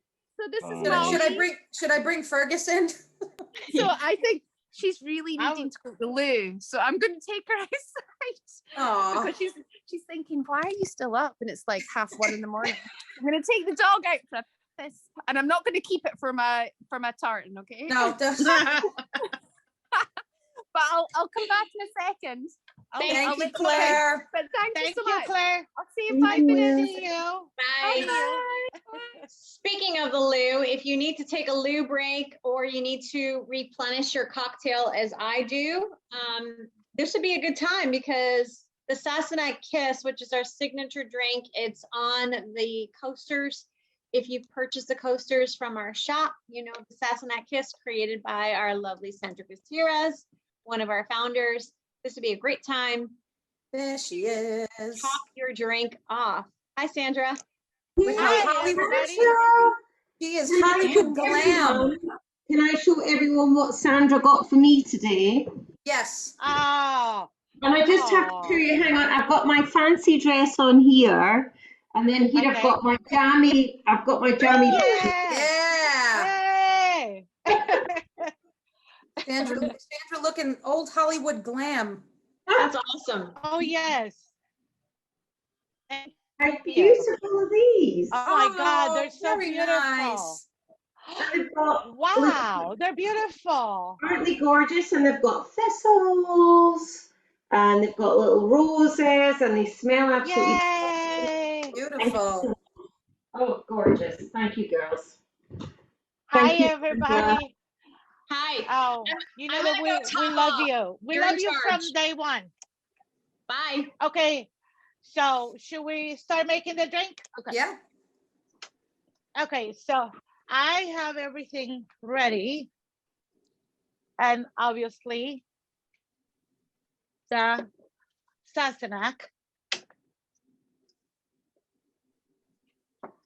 My apologies, I was disconnected for a while. You know, the world of Zoom.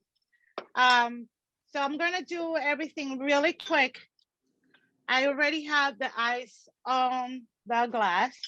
Sandra is our official mixologist. Yep, and there goes the coffee. And now Sandra, the butterscotch. I have to ask Sandra, you said, I'd never heard of that. Yes, ma'am. I'd never heard of that coffee that you said in the recipe. Is that a very posh coffee? Is that a very like cheaty, expensive? Okay, so the original one, the one that was used over here in the bars in LA, where we got awarded a gold medal for the drink. So the Sassenach Kiss it's already registered, so it's our official drink for the Supernova. We have the coffee that was originally on the recipe. The only thing is that you can only get it online. So it's an extract. But this, you know, it's a must right now because we couldn't get it on time delivered to us for the gala. So so you can substitute a coffee liqueur. Yes. Yes. Like a Kahlua from the extract. That's what I did with mine, was a coffee liqueur. Okay. So here we go with the best whiskey in the world, and just because it's a birthday celebration, we're gonna do 2 shots. And this is what I do. I'm not gonna dance. So after it's shaken really, really good, you just put it in the glass with ice. And I'm gonna do this really quick. I usually make the whipped cream, and I don't have the gold dust because we have issues a little while ago. So I'm gonna say Slanja to Sam, who is our inspiration for this amazing scholarship. And here you go. Slanja. So everybody, it's time to sip it up. Slanja. Slanja. Honestly, Sandra, yours literally just looks like a bowl of cream. And I'm not saying that as a criticism. It looks amazing. A giant. Is that strawberry you've got there on the side? No. What is that? This is a strawberry. Yeah, that's what I said. That's strawberry with a 41 and a gigantic pile of cream on the top. Yes. Yeah. And the Sassenach. It is. It's a special one. I'm not drinking the Sassenach Kiss, but I'll drink the Sassenach and give you a kiss. Well, I don't like whiskey. I'm a terrible Scot. I cannot abide whiskey. I have some breaking news. Shame on you, Julie. I know. I have some breaking news, though, if I can share. Is it everyone here right now? I think it is, yeah. We're missing Lisa. So I've had a bit of a conversation with Alex, who's Sam's business partner, and and we're going to be doing so next year is RCS's 175 birthday, and we're going to be doing something with Sassenach whiskey in aid of RCS. All right. Special commemorative. Yes. Yeah, there's going to be a special commemorative something. So keep it to yourselves. That's exciting. I know. And Alex was just, oh my goodness me, what a nice man. So we had a really good conversation, and yeah, so hopefully Can't wait. RCS is 175 next year. Wow, congratulations. Thank you, and hopefully maybe we guys can do something together. We'll do something with the Sassenach. Sam's behind it, so yeah, that's all I'm saying for now. Awesome. Count us in. Wow. Great Wow. plans for What next year. I know. Yeah. Are you going to give us more gifts? I know. Well, you know, it was so funny because we were talking about things we wanted to do for 175 in the team, and we were talking about whiskey, and we should get a whiskey. And I said, well, hang on, we have an alum who has his own whiskey. So I just dropped him a quickie. So serendipitous. Yeah. Yours is full, Sandra. Mine is empty. I could send you some. I got 1.5. It's okay. I have 8 bottles. I really shouldn't complain, but this one got That's where it all went. Yeah, I bought them all. Sorry. Yeah. Yeah. Did you guys actually drink whiskey before Outlander, Sam, or anything? No. I was not a whiskey drinker ever. I hated whiskey, and now everybody in my family say, "So how come you like whiskey now?" And I said, "Look, no, reality. Besides being a Sam's fan, this whiskey doesn't give me a headache. So they must have done something good." No, it really is fantastic. Yeah, it is.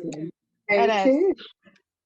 I mean, I would have whiskey in a drink and a cocktail, but I would never drink it neat until Sassenach. So, when I was in New Orleans, I did a flight of whiskey, and that was hard. That was hard for me to kind of go through like the peaty whiskeys and some of those that really put fear in your chest. Man, those are hard. But that was pre-Sassenach, and then that was in January, and then I think I got my first bottle of Sassenach whiskey in March, and it was just so smooth. And oh my goodness! And you all probably know my Grandma Jo. Grandma Jo. She can pour that whiskey. She loves that whiskey. So I bought her a bottle, and I've got about 7 bottles here, and I think I'm 4 empty, and my 4th empty, and 3 left. So hopefully August, it'll last us till August. I'm really hopefully it will come before my birthday. Right? So, I know. August. To hide those bottles from Grandma Jo. Well, she got her own for her birthday. She turned 88 in February. So I bought her own so she doesn't have to steal off of mine. But I really am not a lush. I don't drink ever except tonight, and then I just kind of go crazy. Or when she's with us. Or when, when we Zoom, right? When we have all those hours. Yeah, we have just a little bit. Just a little bit. The thing is, Americans have a weird relationship with alcohol. We Scots, most evenings you relax with a glass of something. Yeah. It doesn't mean you're a lush. You're just relaxing with me, gin, vodka. My husband. Yeah, well, this is a gin and tonic. My husband, who God love him, is in his bed. He's English. He's the big whiskey drinker. I can't abide it, or red or white wine. So it's civilized. Yeah, no, I get that. I get that. My parents are immigrants from Italy, and I grew up in a household where you drink, but you don't drink to become inebriated or anything like that. Where it's like the complete opposite of the Irish, I think. And so it was just You like, drink to become sophisticated. so being the rebel that I am, I'm like, forget this. Why bother drinking if you're not gonna? So here I am. Cheers. Yeah. Eight bottles, Sam. 8 bottles. Eight bottles in. That's like $1,000, dude. Slanja. And so I'm just going to ask a little bit of a question. So everyone that's chatting, do we all get to see each other or no? I can see you. As far as you on the screen, you mean? Yes. Yeah, all the panelists can be seen. Ah, okay. But everyone else who's joining us is They can hear us and see us. right. Oh, okay, right. So you can tell I'm a Zoom like 90, 99, 100, more than 100 chats. 167 people. Oh gosh, I've been away. Okay. It's incredible. It's incredible. You guys and everyone on the comments, you guys have done an amazing job. An amazing job. Seriously. A lot of work, but it's paying off. Exactly. And you are a big part of it. Yeah. I'm only here to do your bidding. But you're a little golden needle. No, I'm just here to pull everything together, make it happen for you. That is a good fundraiser. Makes that happen. We all Thank you. had our cry today because it's very overwhelming. No. The 6 of us please don't make Sandra cry. Sorry, Sandra. But the 6 of us came together. You know, I don't know if anybody knows this, but the 6 of us have never met. And not only, sorry, I know you're going to cry. Sorry. Don't get emotional, please. But we've become such good friends, even though we've never met. And so this scholarship journey that we've been on is as much about us as it is about everybody else, because it brought all these women into my life. We never would have met otherwise, and we still haven't met. And obviously we're together because of Sam, because of Outlander, and all of the donors that have followed us. I've met so many people virtually because of that, and I know we all have too. It's just incredible. I mean, Paul, you're still on here too. The Outlander cast is just outstanding. Amazing. I've followed lots of shows, and I loved Charlie Hunnam and Sons of Anarchy. Let me tell you, not to put anybody else down, but nobody does it like Outlander cast. Just incredible humanity. You guys have no idea the effect that Outlander has on all of us. It's been, for me personally, a lifesaver, and it really, like, you've all been amazing. There's a story. There's a story behind all of us. Why we love Outlander so much, and it has changed our lives. So I think we can add up a lot. You know, just being fans, how much our lives have been changed. And this is one of the things that it gave me courage to write a letter to Julie. And then, you know, all these beautiful ladies by my side, but there's a beautiful courage story behind it. So I'm just so grateful. And I think those were so many of us, because honestly, there were so many people who have been changed by Outlander, who this show changed our lives. Sam's an incredible actor, and his legacy is not just in his acting, but in his philanthropy. And this is a great way to pay it forward. There's so many people. His humanity.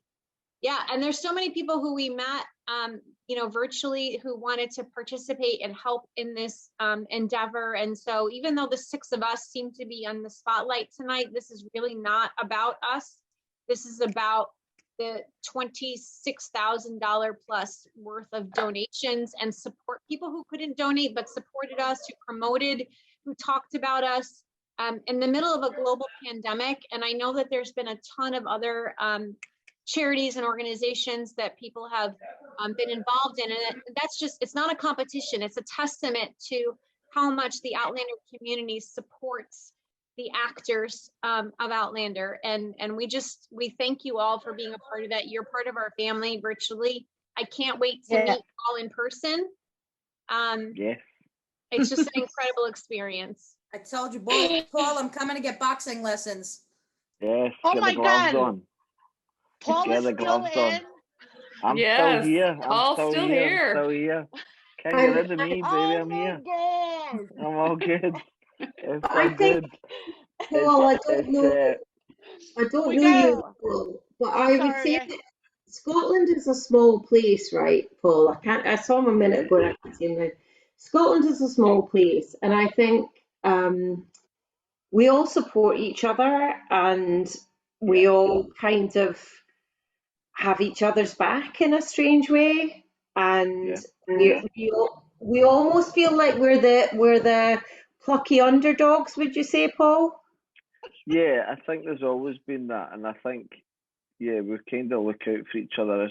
Maybe it's like quite a Glasgow thing as well.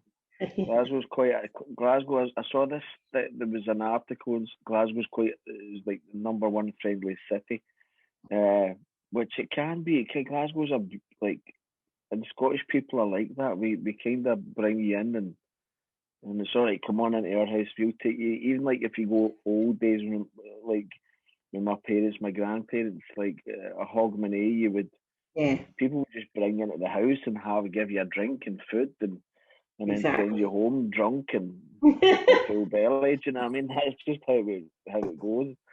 But as far as you were saying, Lisa, about how the Outlander cast, for me, joining the show was just, I wasn't prepared for I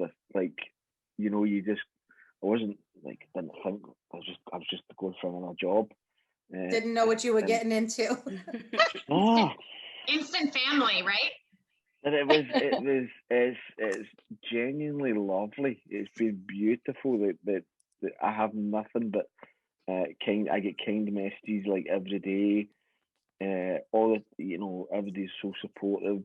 And the cast of we all kind of feel that. Like we do feel it. I've been on big shows, like in movies, worked with worked with Tom Hardy. I worked with a few other people, Scottish legends, Peter Mullen. But there's something, and the show is really special. It is really special. And when you get, I told some of you the other night there, I was doing the thing in Colombia, and I was on a mountain,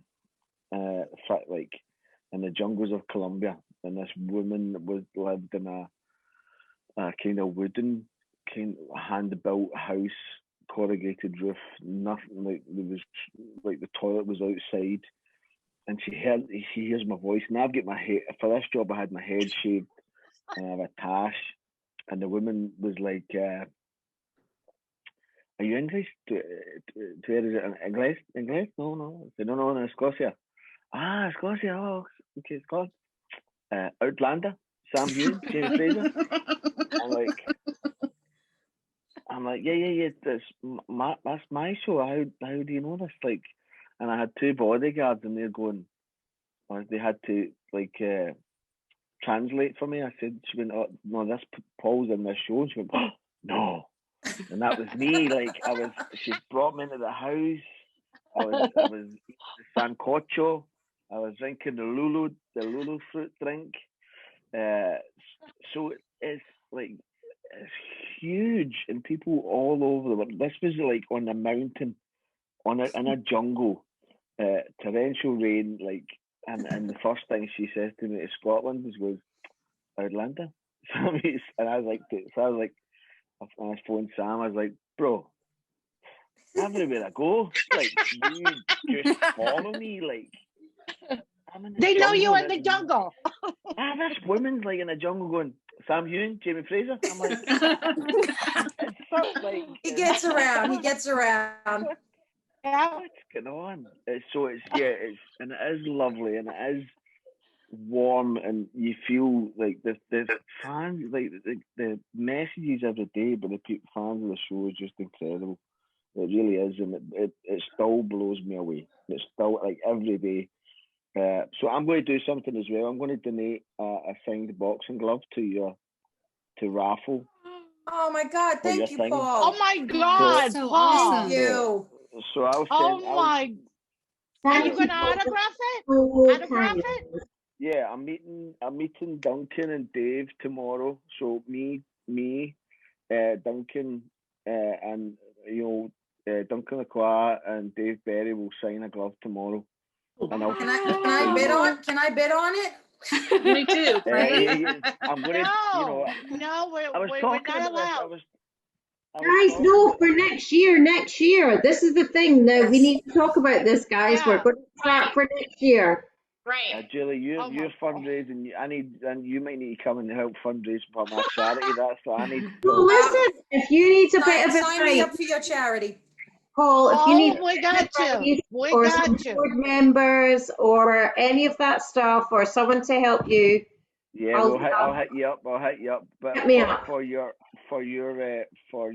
the Expertise. Supernova stuff, I'm going to donate a glove, and it's Monica. It's like all made. It's not like it's I got made for the gym, so it's got my gym logo on it. It's not like awesome. Everlast or anything. So it's got my gym logo on it, and it'll be signed by me. Paul, that's amazing. Thank you so much. That is incredible. Wow. Thank I'll you. donate that.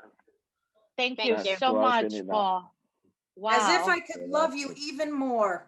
Right. Oh, can you imagine? Can you imagine? There you go. Love for Paul. Listen, this is exactly what is so incredible, right? In this global pandemic, in this world of isolation, look how connected we all are. And that has been one of the most beautiful things about this whole incredible experience.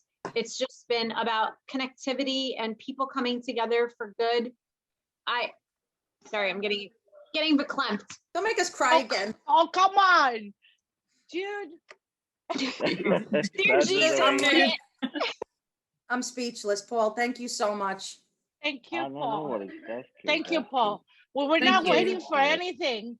Oh my God, that is so amazing. And it keeps growing. You can do whatever you want with it. You can raffle it off, or you can auction it off. It's yours to. Okay, we do keep whatever it. You want. We're gonna bronze it. Hang on to it for a minute. Yeah. It's gonna be the traveling The boxing sisterhood glove. of the traveling boxing glove. There you go.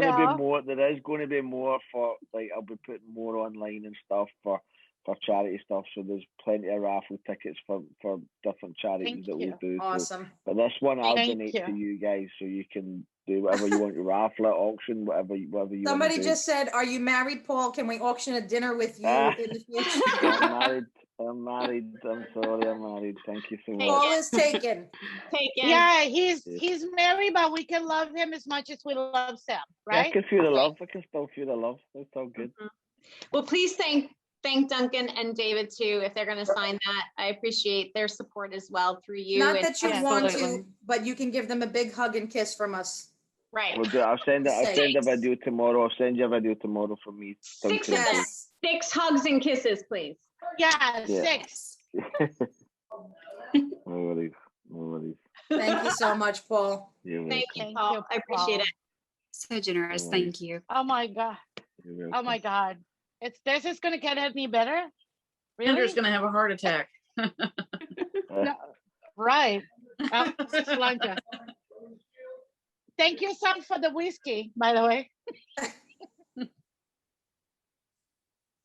So I'm gonna sign off now because I'm Yes. Good night, doing Paul. stuff and I've been Good night, filming. Paul. I was Can't thank you filming enough. today, so I was filming today. So I'm like, Go get some rest.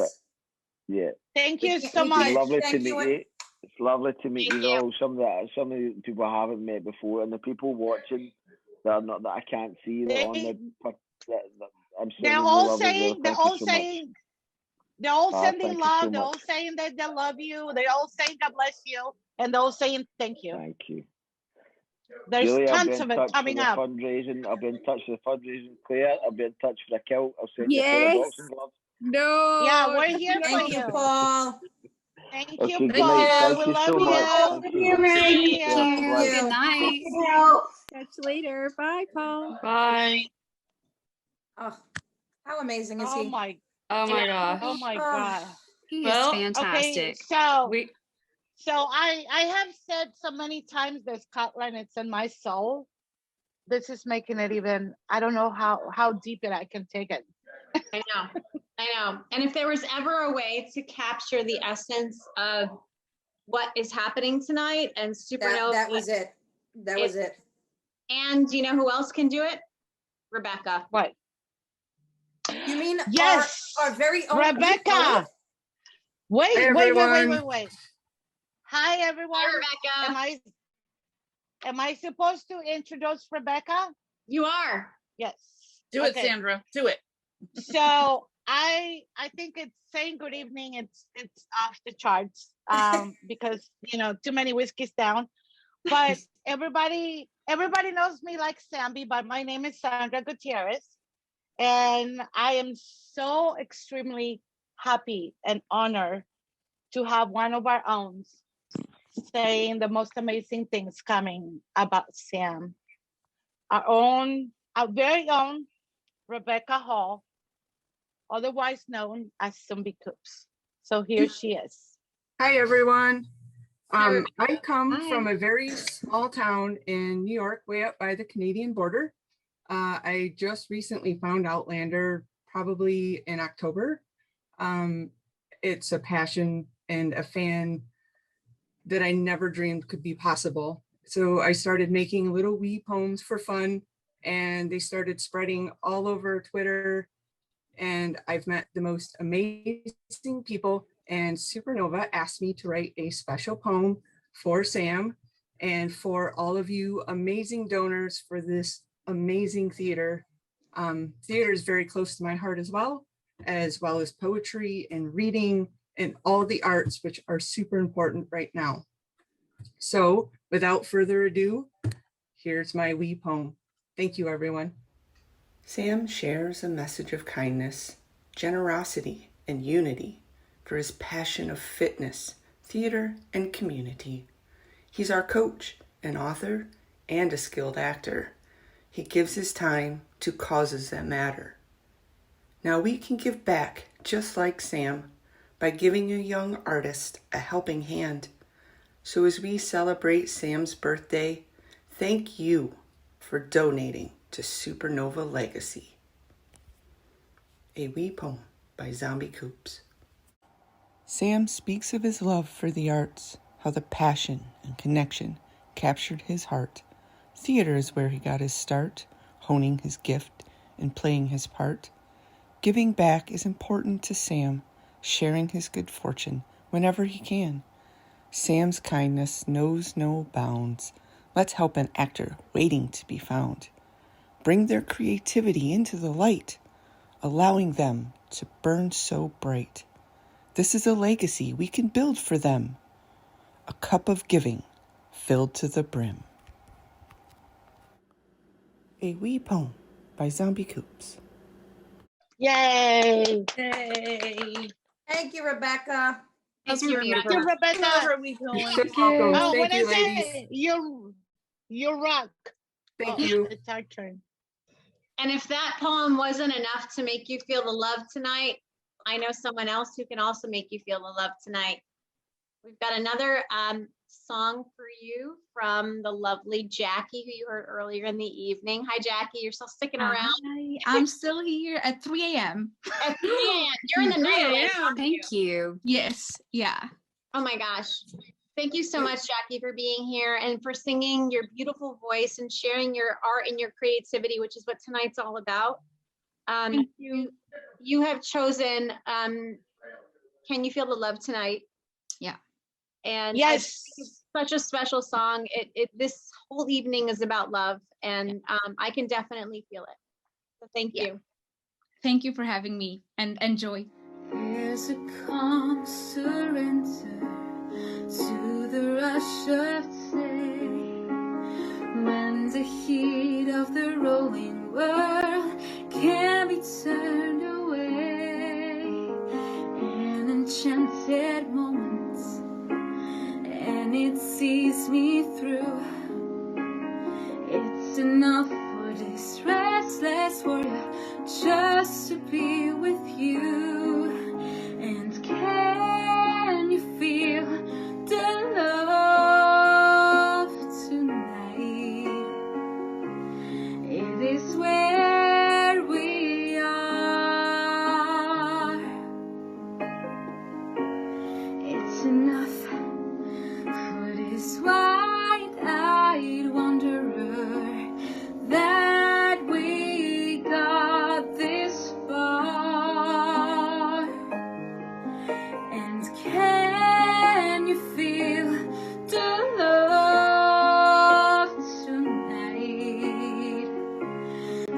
it's laid to rest. It's enough to make kings and vagabonds believe the very best. There's a time for everyone if they only learn that the twisting kaleidoscope moves us all in turn. There's a rhyme and reason to the wild outdoors when the heart of this star-crossed Voyager beats in time with yours.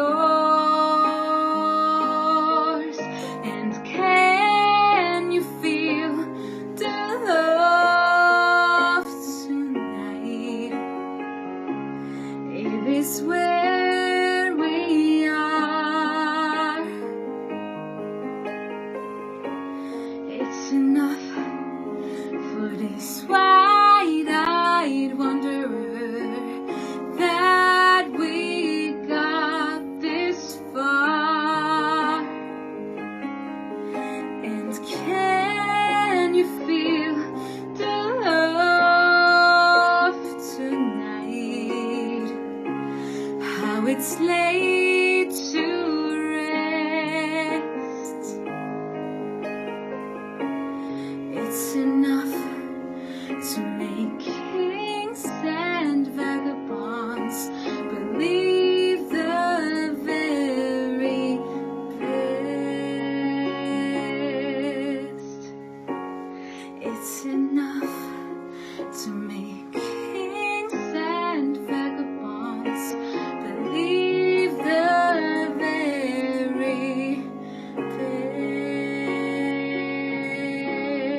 best.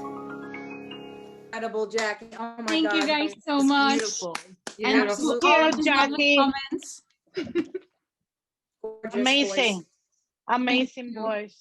Wow, Thank what a you. gift. And I'm so honored that you guys had me and asked me to do that. I'm open anytime if you guys plan something else. So Absolutely. Thank you so much. Supernova's Your not voice going is- away. great. We're not You we're guys not are going doing away. a wonderful thing. Thank you so much. Thank you, This is only Jackie. the first year. Great. Thank you guys. Thanks, Jackie. Yes, thank you. Thank you. Thank you. Megan, I believe you have someone to introduce who's been so patiently waiting for us in Scotland, which is getting later and later by the minute. So thank you so much for being patient. Yes, thank you so much. I do have someone to introduce. So as you all know at this point, I'm Megan. And up next, from behind the lens of capturing the beauty of Scotland, which is obviously a beautiful place for many reasons, including his Outlander and Clanlands inspired tours, which are fantastic from what I hear. I am proud to present James Christie with the Scottish photography experience. Oh, Welcome, James. thank you. Hi, James. Thank you for inviting me, guys. Thank you for joining us. Thank you. Thank You you. guys are doing an amazing thing, really. You should be proud of yourself. And I'm somewhat overwhelmed because my film is giving me something to give as a prize, basically. So, you know, your other guests have just been amazing, and you guys are all amazing. You said it already. You should pat Thank yourself on the back for what you're Thank doing. you. It's amazing. Thank you.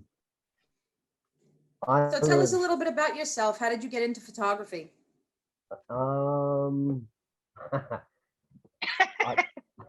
I used to be, when I was a child, I was actually a very good artist.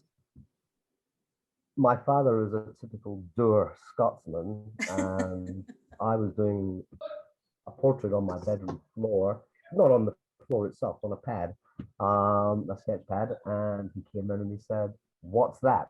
And I told him who it was, and he said, "That's garbage." So I kind of gave up on art at that point in time. And I first started taking photographs when I was 7 years old.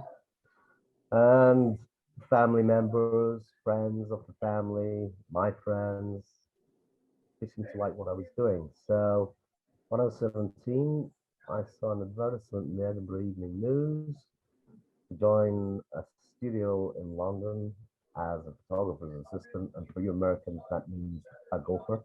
Go for the coffee, go for the bread, this, that, and the other. But all the while, I was paying attention to what the qualified photographers were doing. And I got my first gig on my own. My boss at the time said to me, said, "You're next up." And I said, "What do you mean?" He says, "I've got a wedding for you to do." I said, "Great." I said, "Who with?" He said, "You." I said, "Okay." "Where is it?" He says, "In your home city, Edinburgh." I said, "Okay."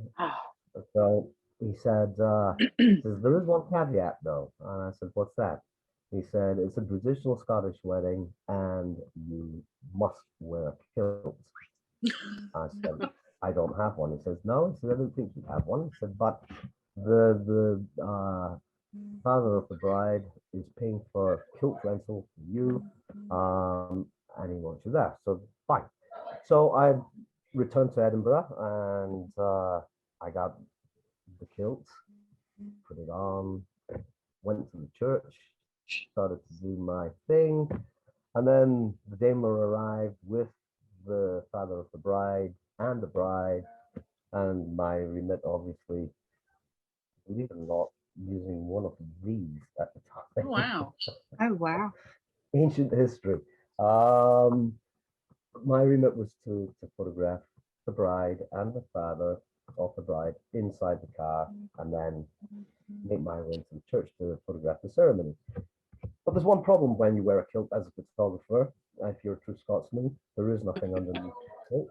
And as I was bent down on the floor, essentially taking the knee, if you will, I was taking these photographs, and the bride had a wonderful smile on her face, but her father had a look of consternation.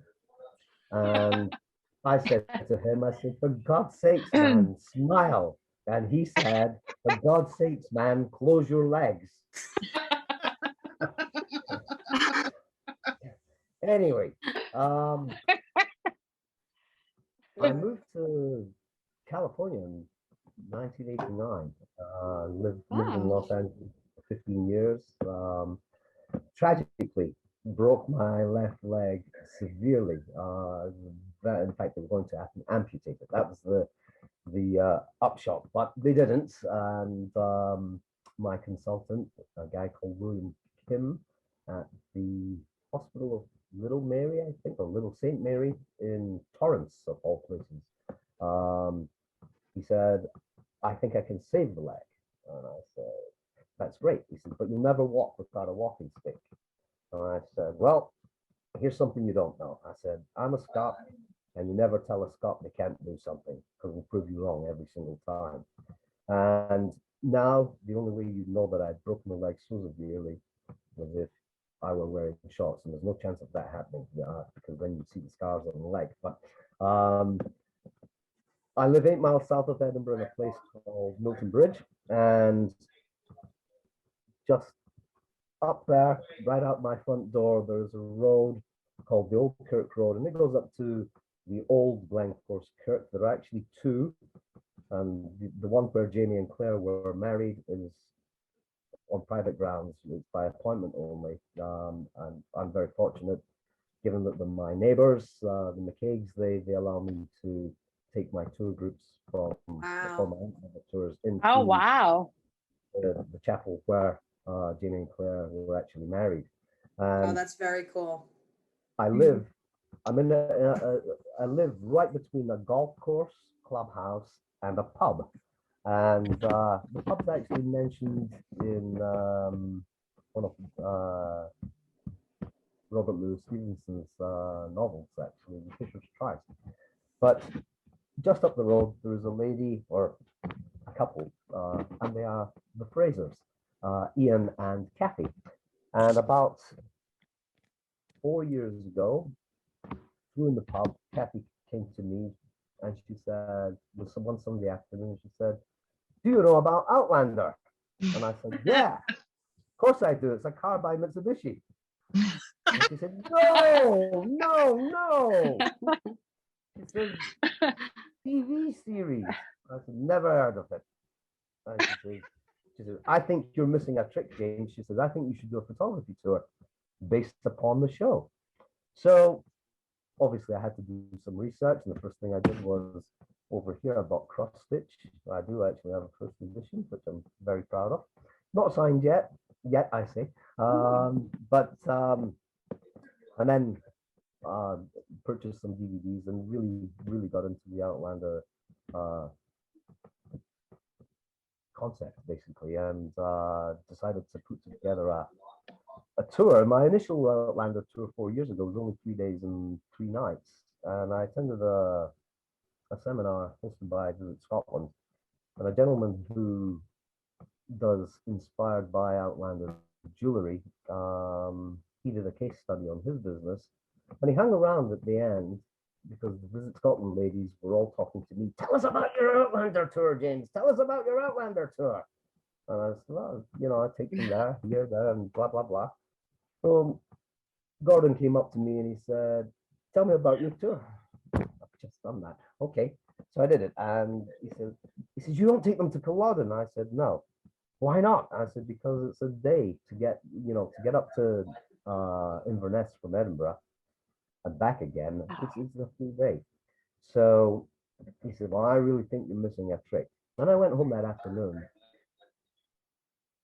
and I really, I thought, yeah, he's right. And so I completely revamped my Outlander photography tour, and it's now 5 nights and 6 days, and literally every place that's used in the TV series I take you to, basically. And where I differentiate myself from other Outlander tours, and there are many good Outlander tours out there, is I look at it this way: for many non-Brits, coming to Scotland is perhaps a one-off. It's a once in a lifetime trip.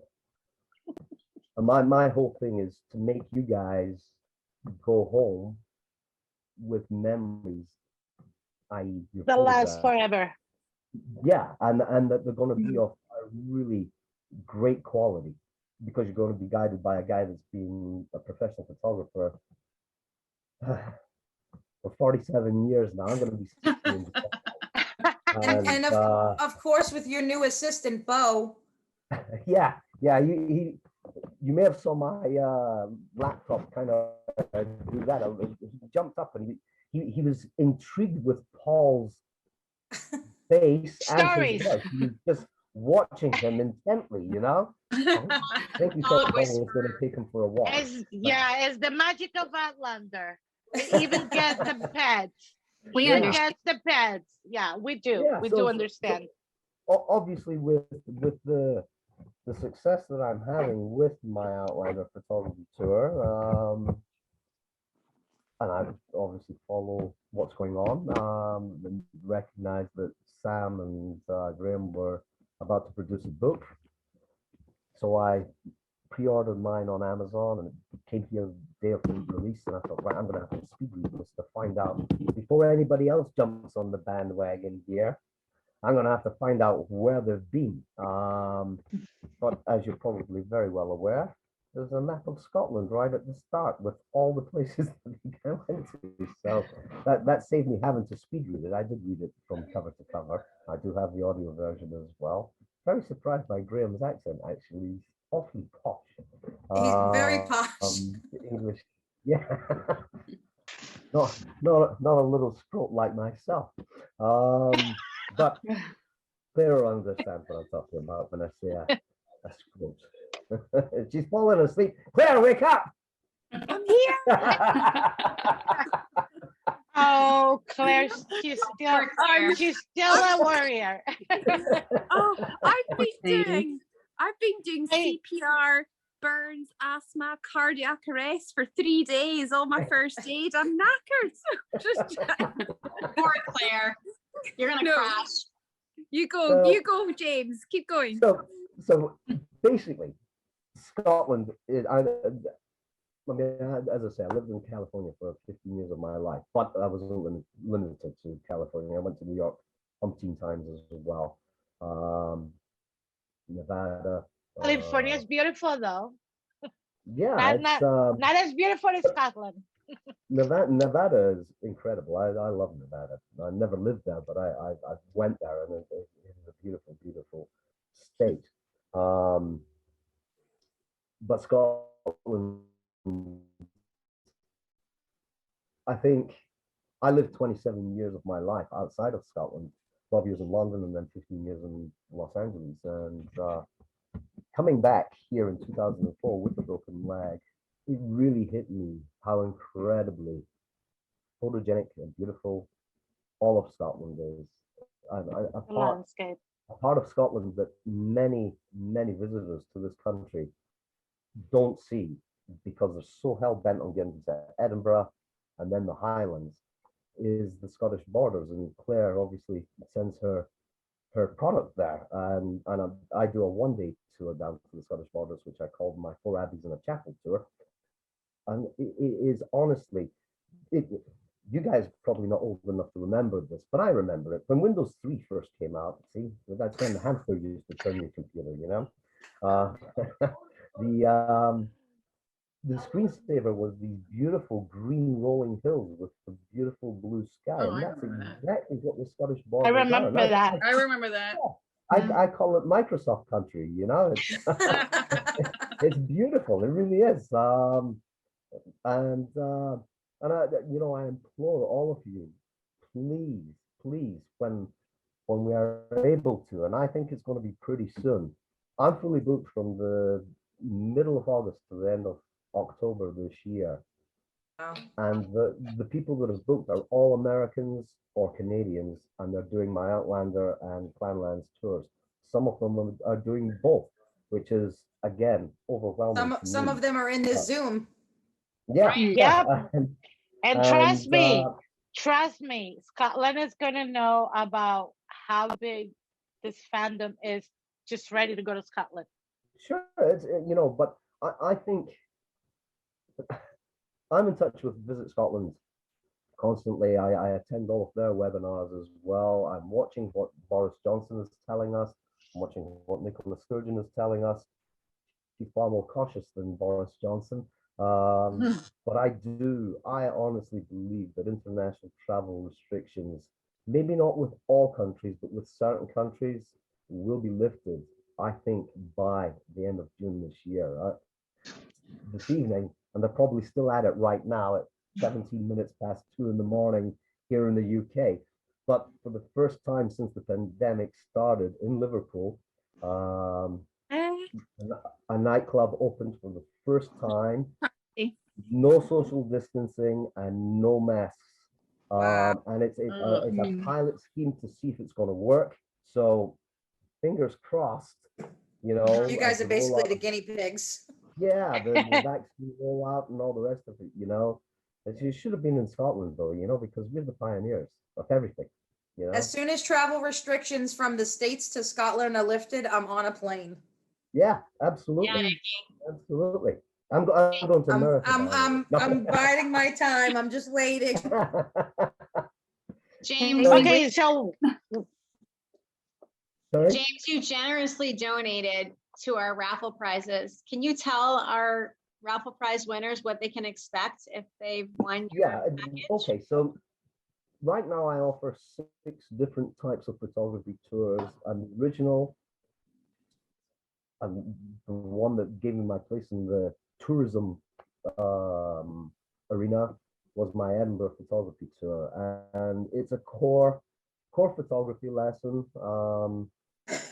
and an historic introduction to every single location we go to. And Edinburgh's very historic Old Town. I take you to places that none of the other tours take because no disrespect to any of the other tours, but when I hear tour guides going up the Royal Mile saying, you know, mate, this is a really great place. You know, and it's like with the Australian accents, and I'm thinking very authentic, you know.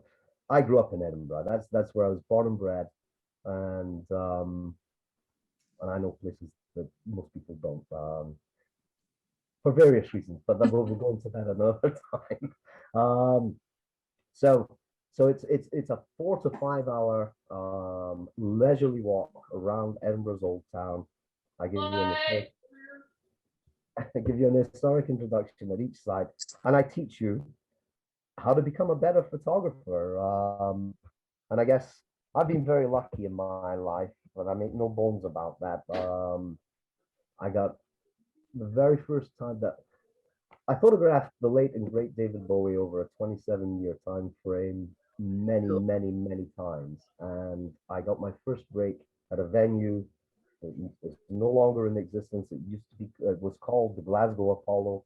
And I showed up as a 17-year-old, film cameras in my hand.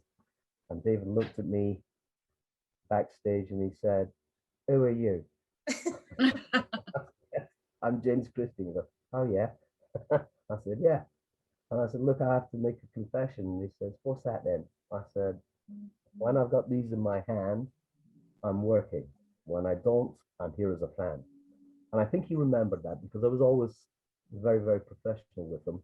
And like on Facebook and stuff like that, all of his old cohorts and band members, his record producer, Tony Visconti, they're all friends with me and constantly talk to me, wish me happy birthday and all the rest of it, which is nice. And, you know, his passing in 2016 was a great loss to genius. And, you know, he would admire what you guys are doing tonight. I know that for a fact, you know. He never had a bad word to say about anybody, kind of like Sam. Well, the only time I heard David say anything bad about anybody was when he was discussing Elton John, but that's probably understandable. so anyway, me, I'm just a humble guy, you know. I always call myself a dumb photographer. That's all I am. I'm just a dumb photographer that has a passion for Scottish history. But you do it beautifully. You do it beautifully. You know, like for me, the joy to come in Twitter is see those beautiful and amazing pictures you post. It's like it takes me there. So, you know, yeah, it's like you're there.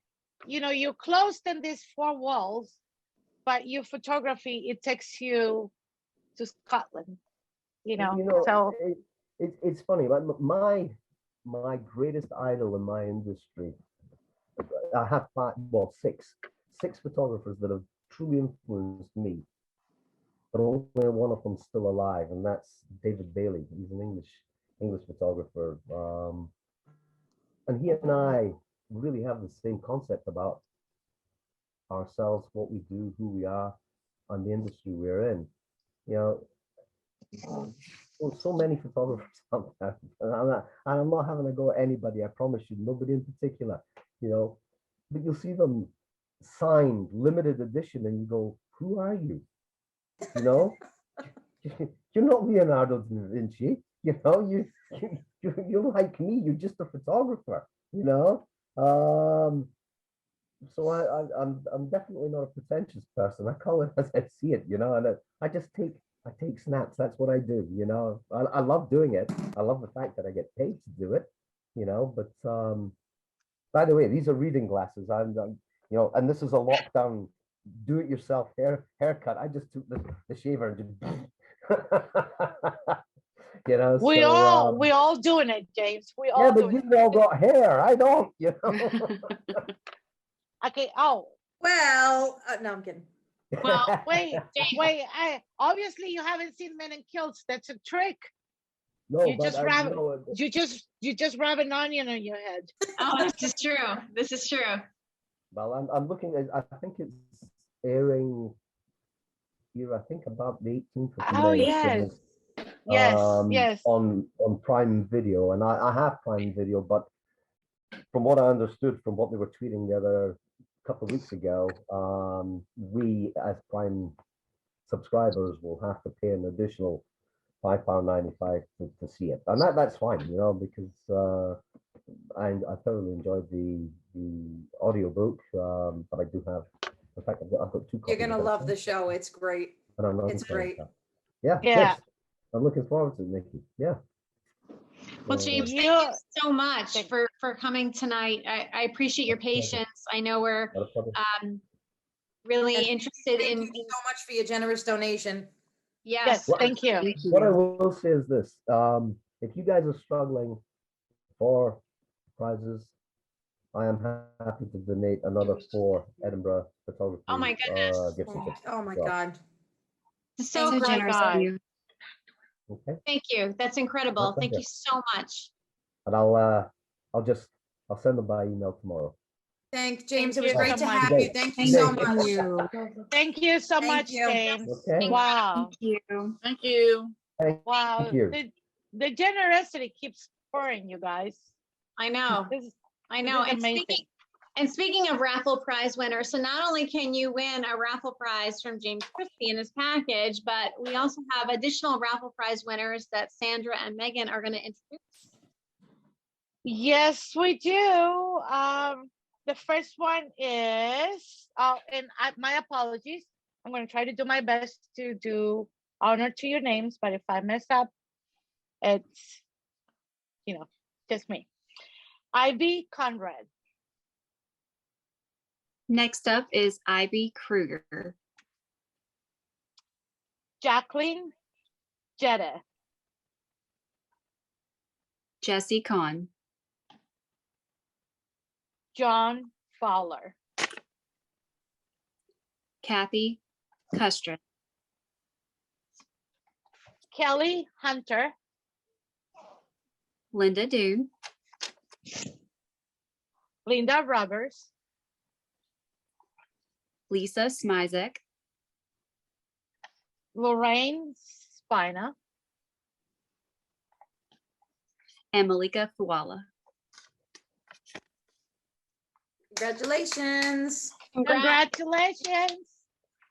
And as we said before, raffle prize winners, we will be in contact with you about how you can obtain your prize. Tonight, we are just naming the winners that were selected via a random raffle wheel. And then I think we have next up, we have a birthday cocktail contest that we held. And thank you so much for those of you who submitted your birthday cocktail submissions. Today is Sam's 41st birthday, and lots of folks submitted submissions for birthday cocktails. They designed a cocktail, they named a cocktail, and the winner of Sam's 41st birthday cocktail is our lovely Barbie, and she has a video where she shows you how to make that cocktail. And I think Jamie's going to keep that up for us right now. Hello, I'd like to thank each one of you for your donations to help a few lucky aspiring people to fulfill their dreams. Tonight we're going to make the Sam's Choice for his birthday.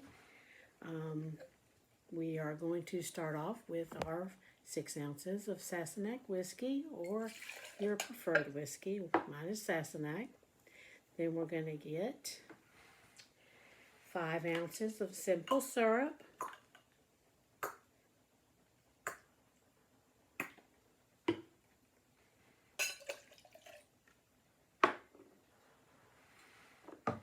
Five ounces of pineapple juice.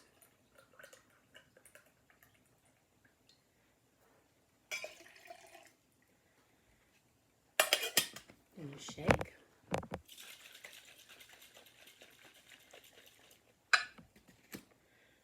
Pour into your frosted glass.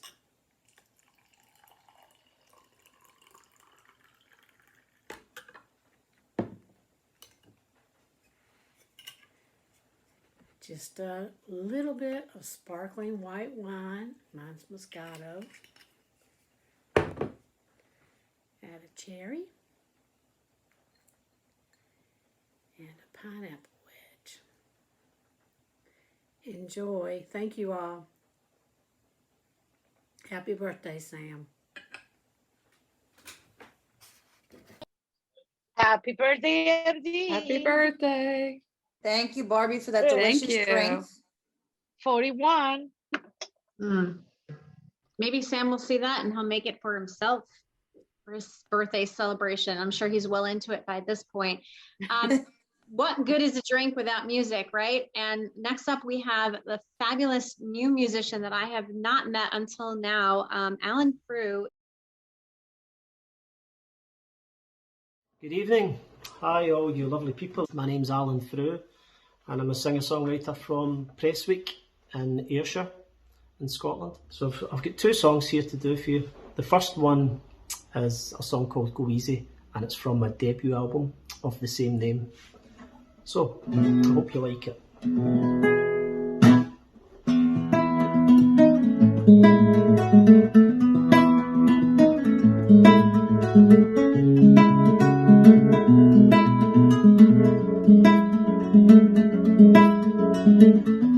A new day's begun. She walks in the sun and watches the waves roll by. She follows her dreams and real as it seems, she floats on a cloud in the sky. Go easy on him, he's falling with them.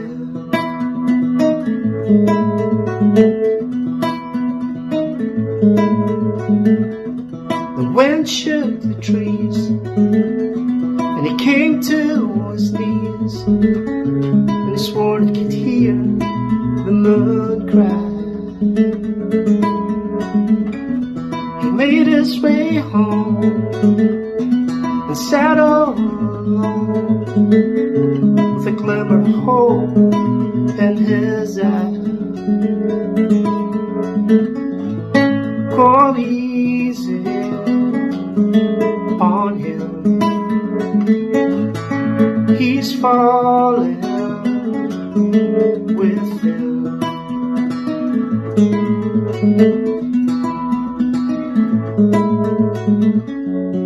So softly she rides the hurt that he hides, and it's not so easy to push it aside, and it's not so easy to move with the tide.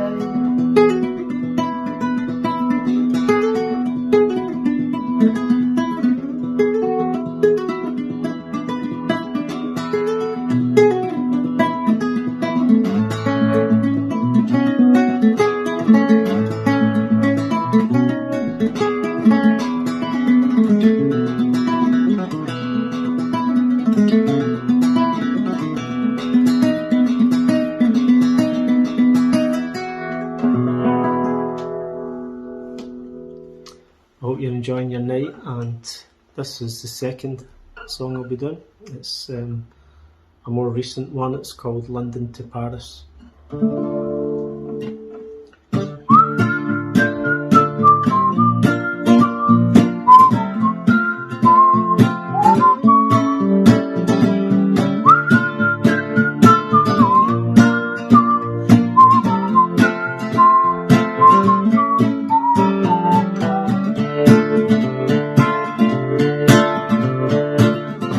Start fade as I remember what my love had said. We're on the move now, these words start to spread through the pores as I'm laying in my bed. Don't wanna lose you, Comes a time we'll regret my love, forget my love, forget my love. Comes a time with regret my love, forget my love, and I'll go.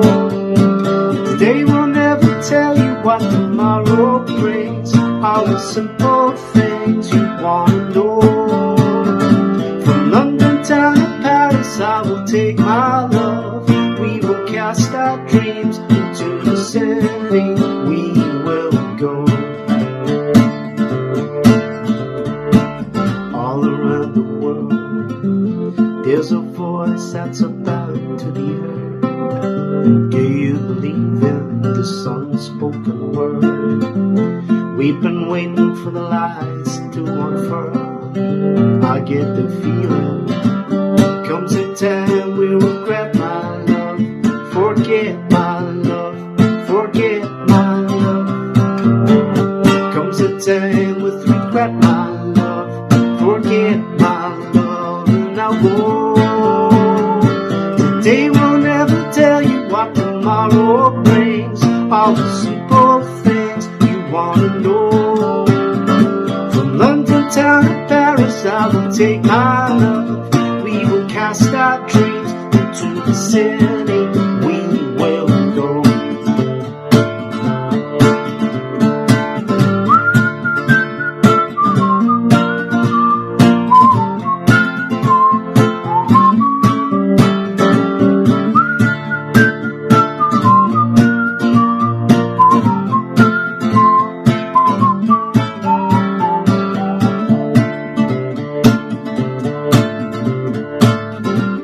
Comes a time we regret my love, forget my love, forget my love. Comes a time with regret my love, forget my love, and I'll go. Today will never tell you what tomorrow brings, all the simple things you want to know. From London town to Paris I will take my love, we will cast our dreams into the city, we will go.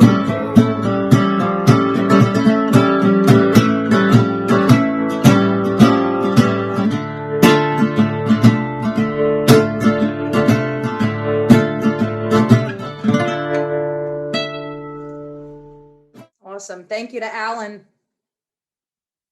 So in keeping with our Scottish music, you might not have realized it, but the incredible Jamie McGeehan, who's our host tonight, and not only is he moderating for us and doing all the behind the scenes, and has been an incredible collaborator with us all along. He's supported us.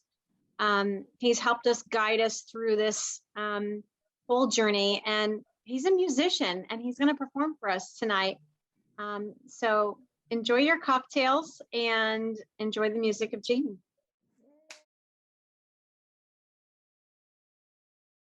It's a pleasure to do a couple of songs for you.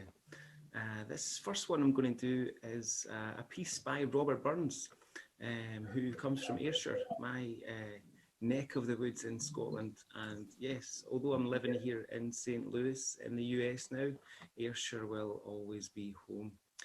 I had the privilege to record this piece inside Burns Cottage, the birthplace of Robert Burns, in Alloway just a few years ago for an album that I did called Roots, which is a stripped back celebration of Burns and his work. So this is Green Grow Their Ashes by Robert Burns, one of my favourites, an ode to love.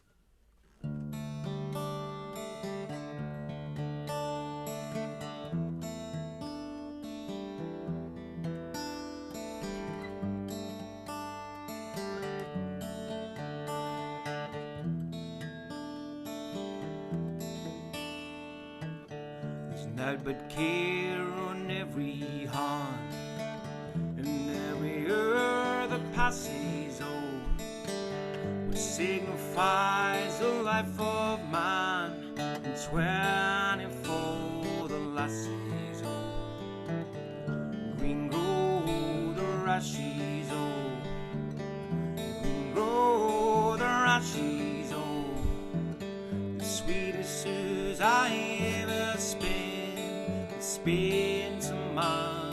lassies, oh.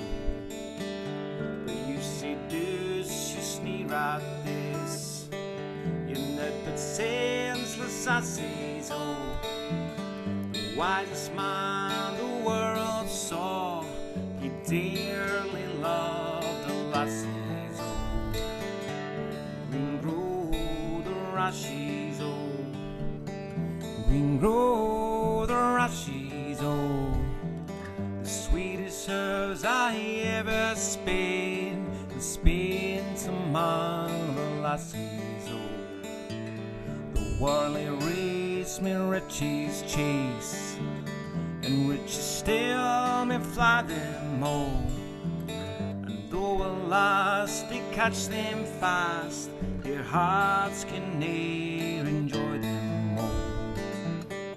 Green grow the rashes, oh. Green grow the rashes, oh.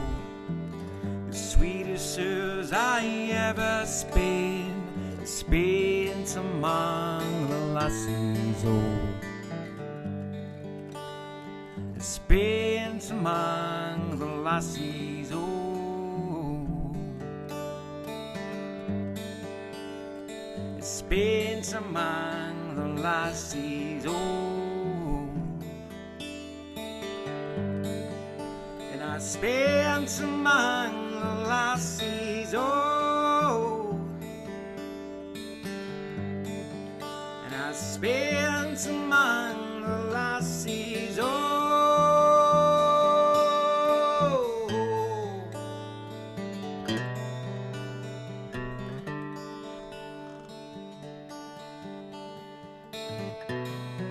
And I spent among the lassies, oh. Green grow the rashes, oh. Green grow the rashes, oh. The sweetest suits I ever spent among the lassies, oh. Thank you very much. And this next wee song's called You Mean Something to Me. It's from my debut album, which is called High Hopes. And truly, this song is dedicated to you all. It means something to me. It's a time of celebration, a time of love, a time of doing good for others and celebrating Sam's birthday as well. So this is You Mean Something to Me.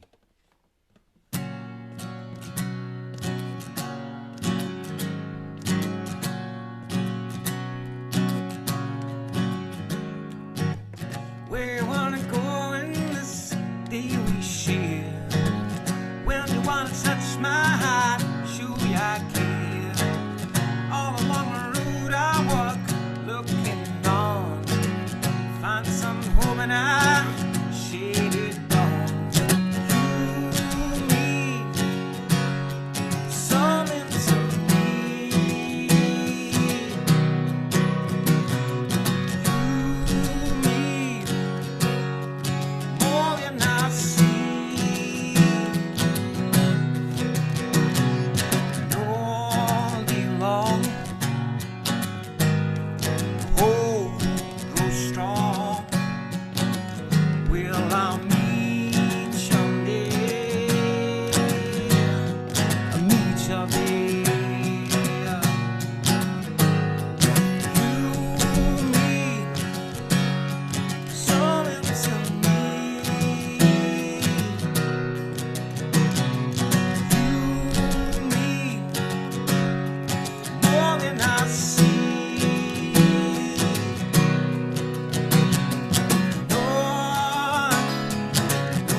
thanking you.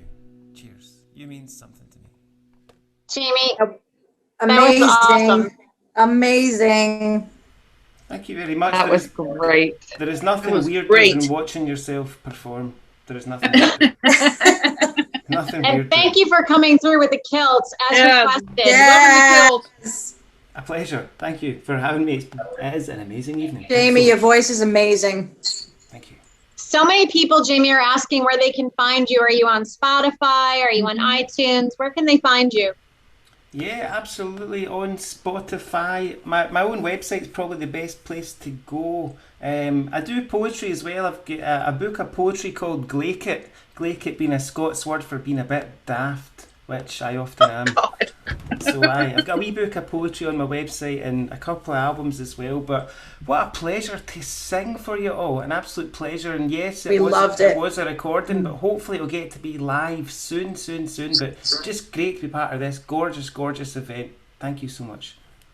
Thank you, Jamie. Folks, we have been so incredibly grateful for all of your support and your generosity. This has been a whole new experience for us. We are not official college fundraisers by trade. I'm a teacher by day, and we suck at time management. So I apologize for taking so long through this, but I promise you we're in the home stretch. And if you've stuck around this long, thank you for sticking with us. The music has been phenomenal. Our guests have been amazing. Their donations to us has been incredibly just a big part of what we were able to bring to you. And we're happy to give you guys some airtime. And we have raffle prize winners. Nikki and I, right, we're presenting some raffle prize winners soon. We've also got some bagpipes from Craig Weir again, who played for Queen and the Queen and Dalai Lama. So if you aren't falling asleep yet, stick around for a little bit more. Well, this night is all about blessings. And I just want to say really quick before you play it, the five of you guys, okay, I'm not going to cry, I promise. I've been a blessing to me, besides Julie. So this is for you guys. Hello. This is for Nicole, Lisa, Susie, Megan, and Bridget. It's quite a lot of people, but it's from your lovely friend Sandra. Now she wants me to thank you, really, essentially. Now I'm going to have a look at her message so I don't make a huge balls up of the entire thing. So she's thanking the Supernova team, which I guess is you. It's a scholarship program formed during the pandemic, honouring Sam Hewen, and we have created a legacy at RCS. Now, I'm sure you understand what all that means. The main thing that I understand in it is the name Sam Hewen. Now, obviously, Sam and I are good friends. We've known each other for a while now. We've been on 2 camper trips. I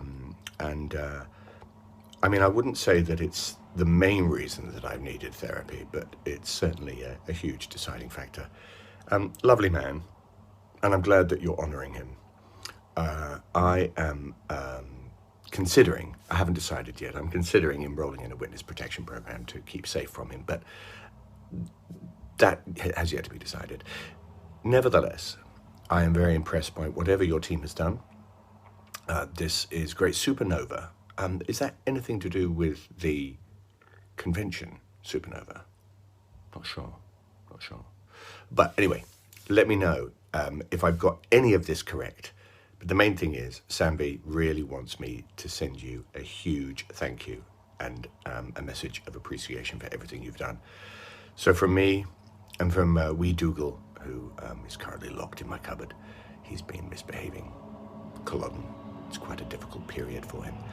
Bad memories, stabbing. So from me and him, Tulacard and Alba Gubra, which is Gaelic for Scotland forever. Sandra. Yes.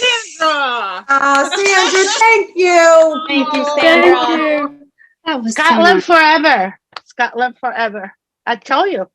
I'm not. Supernova forever. Yes. Thank you, Sandra. Thank you. Love you. Oh, thank you guys. You guys have been amazing. Don't make me cry. Oh, come on, stop it. Not done yet. I have it tears. here.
Love it. That was incredible. That was wonderful.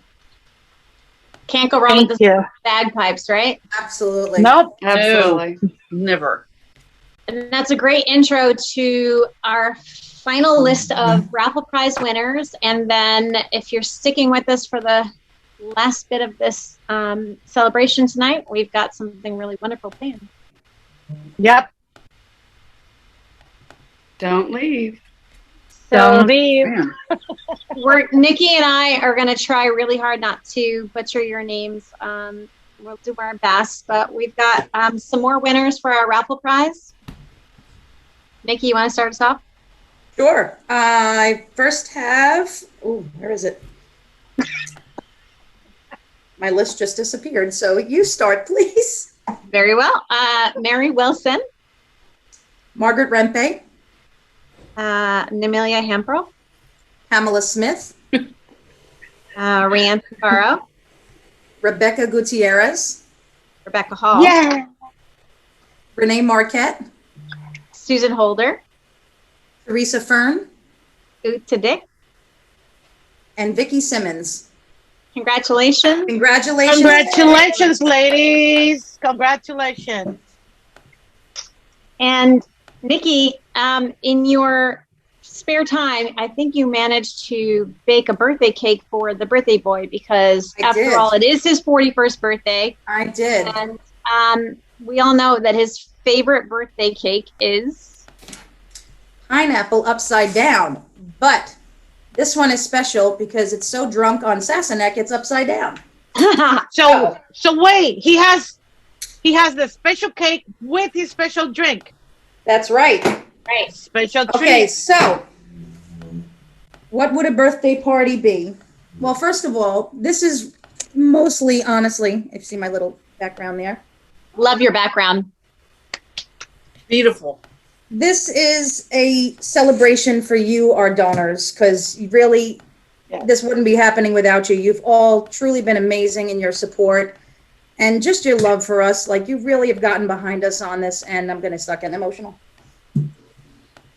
It's meant a lot to all of us. Breathe. But breathe, Nikki. Breathe. It is also a celebration of Sam's birthday. So what would a birthday be without a birthday cake? We're all going to sing. We have a special cake right here. Oh my God, look at that, beautiful. As a little thank you to you, our donors, after we sing, we got a little special something from the birthday boy himself. So, everybody ready? We're going to sing. Everybody unmute. Everybody unmute. We're going to sing. unmute and we'll all sing happy birthday. We ready? We're ready? 1, 2, 2, 2, 3. 3. Oh, I see you. Happy birthday to you. Happy birthday to you. Happy birthday, dear Sam. Happy birthday to Picture isn't there.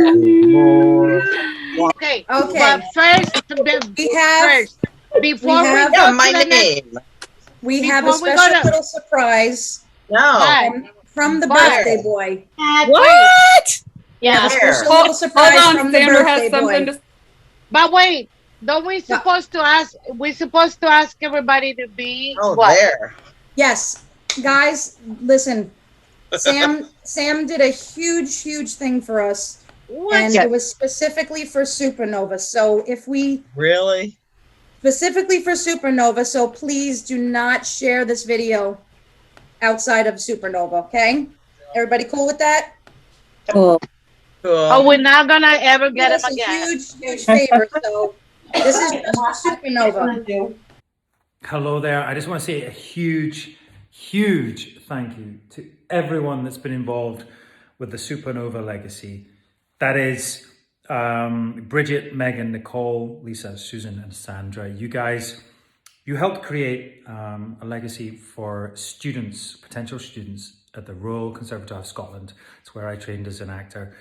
And for my birthday, you very generously been able to get people to help support this fund. And now you're going to help, I believe, 2 students for the next 2 years attend, get an education, support them through their chosen career in the arts, and hopefully go on to do bigger and better stuff than even I could ever imagine.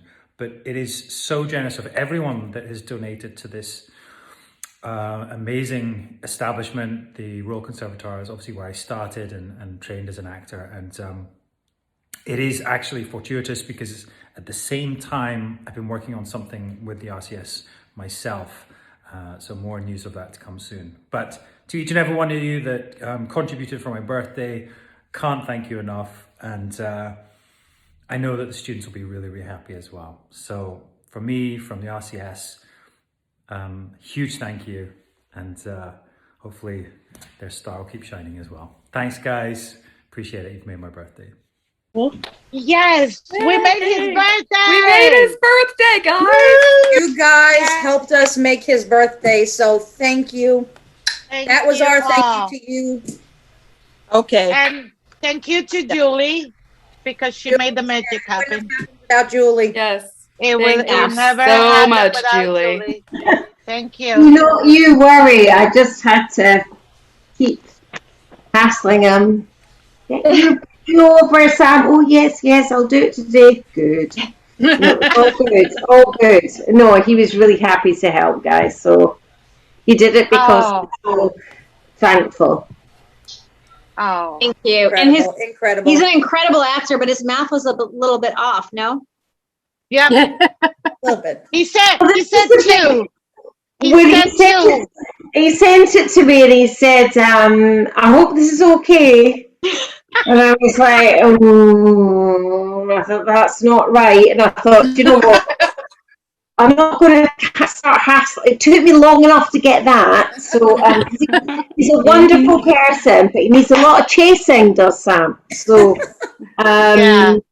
And I went back to him and said, actually, that's not right, Sam. It's this many. So, yeah. But I'm sorry But he about knows. He knows, and you know, and our people know. So that's the greatest thing. Exactly. He knows now because I've told him. Yeah. Thank you so much, everyone. Truly. Thank you. Thank you. Thank you, everybody.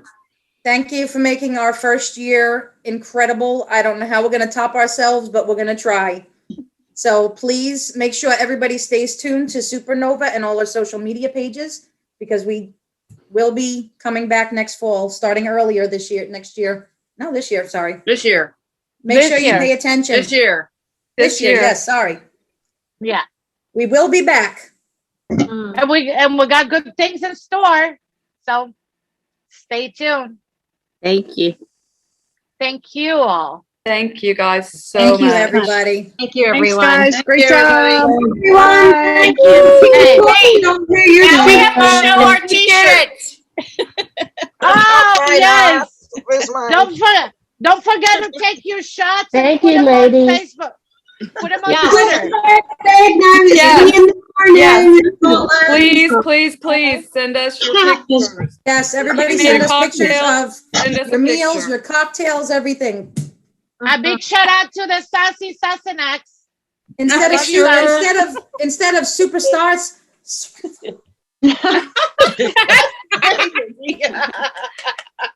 Nikki doing this. And Nikki super hasn't drank. Hey, Hanka and all of you guys, Dee, Ali, everybody. No, We need to do a toast. We are need to do a eternally toast. grateful. Yeah. Do it, We must do a toast. Everybody Yes, grab your Courtney. drink. All right, wait. Wait. I'm waiting. Of course, it's Okay. I'm done Ready? Okay. All right. Ready? Jesus. Gave mine to my husband. I'll make it short and sweet, but two wonderful women, Ali. lots and lots of fun, lots and lots of alcohol, and to a very handsome Scott that we all love and adore. Yeah. And has brought us to know each other and get to know each other and have so much fun. I love you all. I love you. Cheers. Thanks, Courtney. Blancha. Love you guys. Thank you. Thank you, everyone. Thank you for coming. Our Thank you, panelists. everybody. So nice to see everybody's faces. Envy. I know. So beautiful. Yeah. Thank you. Oh my God. Our guests, Oh our my panelists, our host, Jamie. Music, everything. Everything was amazing. Paul, Donnelly, everybody. Oh my Now God. I get it. Nikki, Lisa, you guys look beautiful tonight. Oh my God. Everybody Thank looks so you. good. Wait, is you saying I don't look beautiful every night? Only You every do. You other look beautiful every night. Wednesday. Just Thank tonight. you Nikki, for all your just hard tonight. work. Girls do. Only Thank you every for the other day, Nikki. surprise. I don't know Thank how you for get Sam.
O cavallo,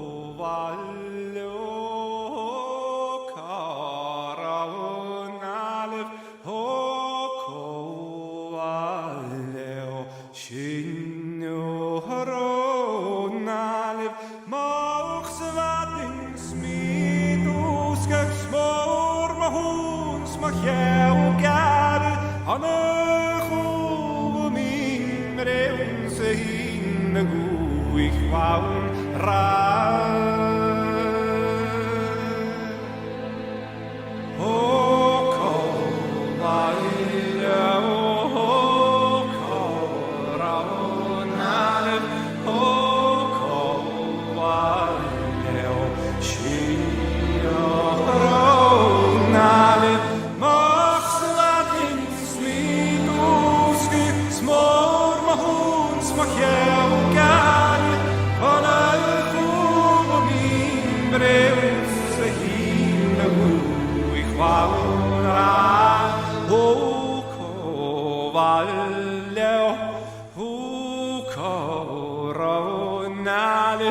Oh,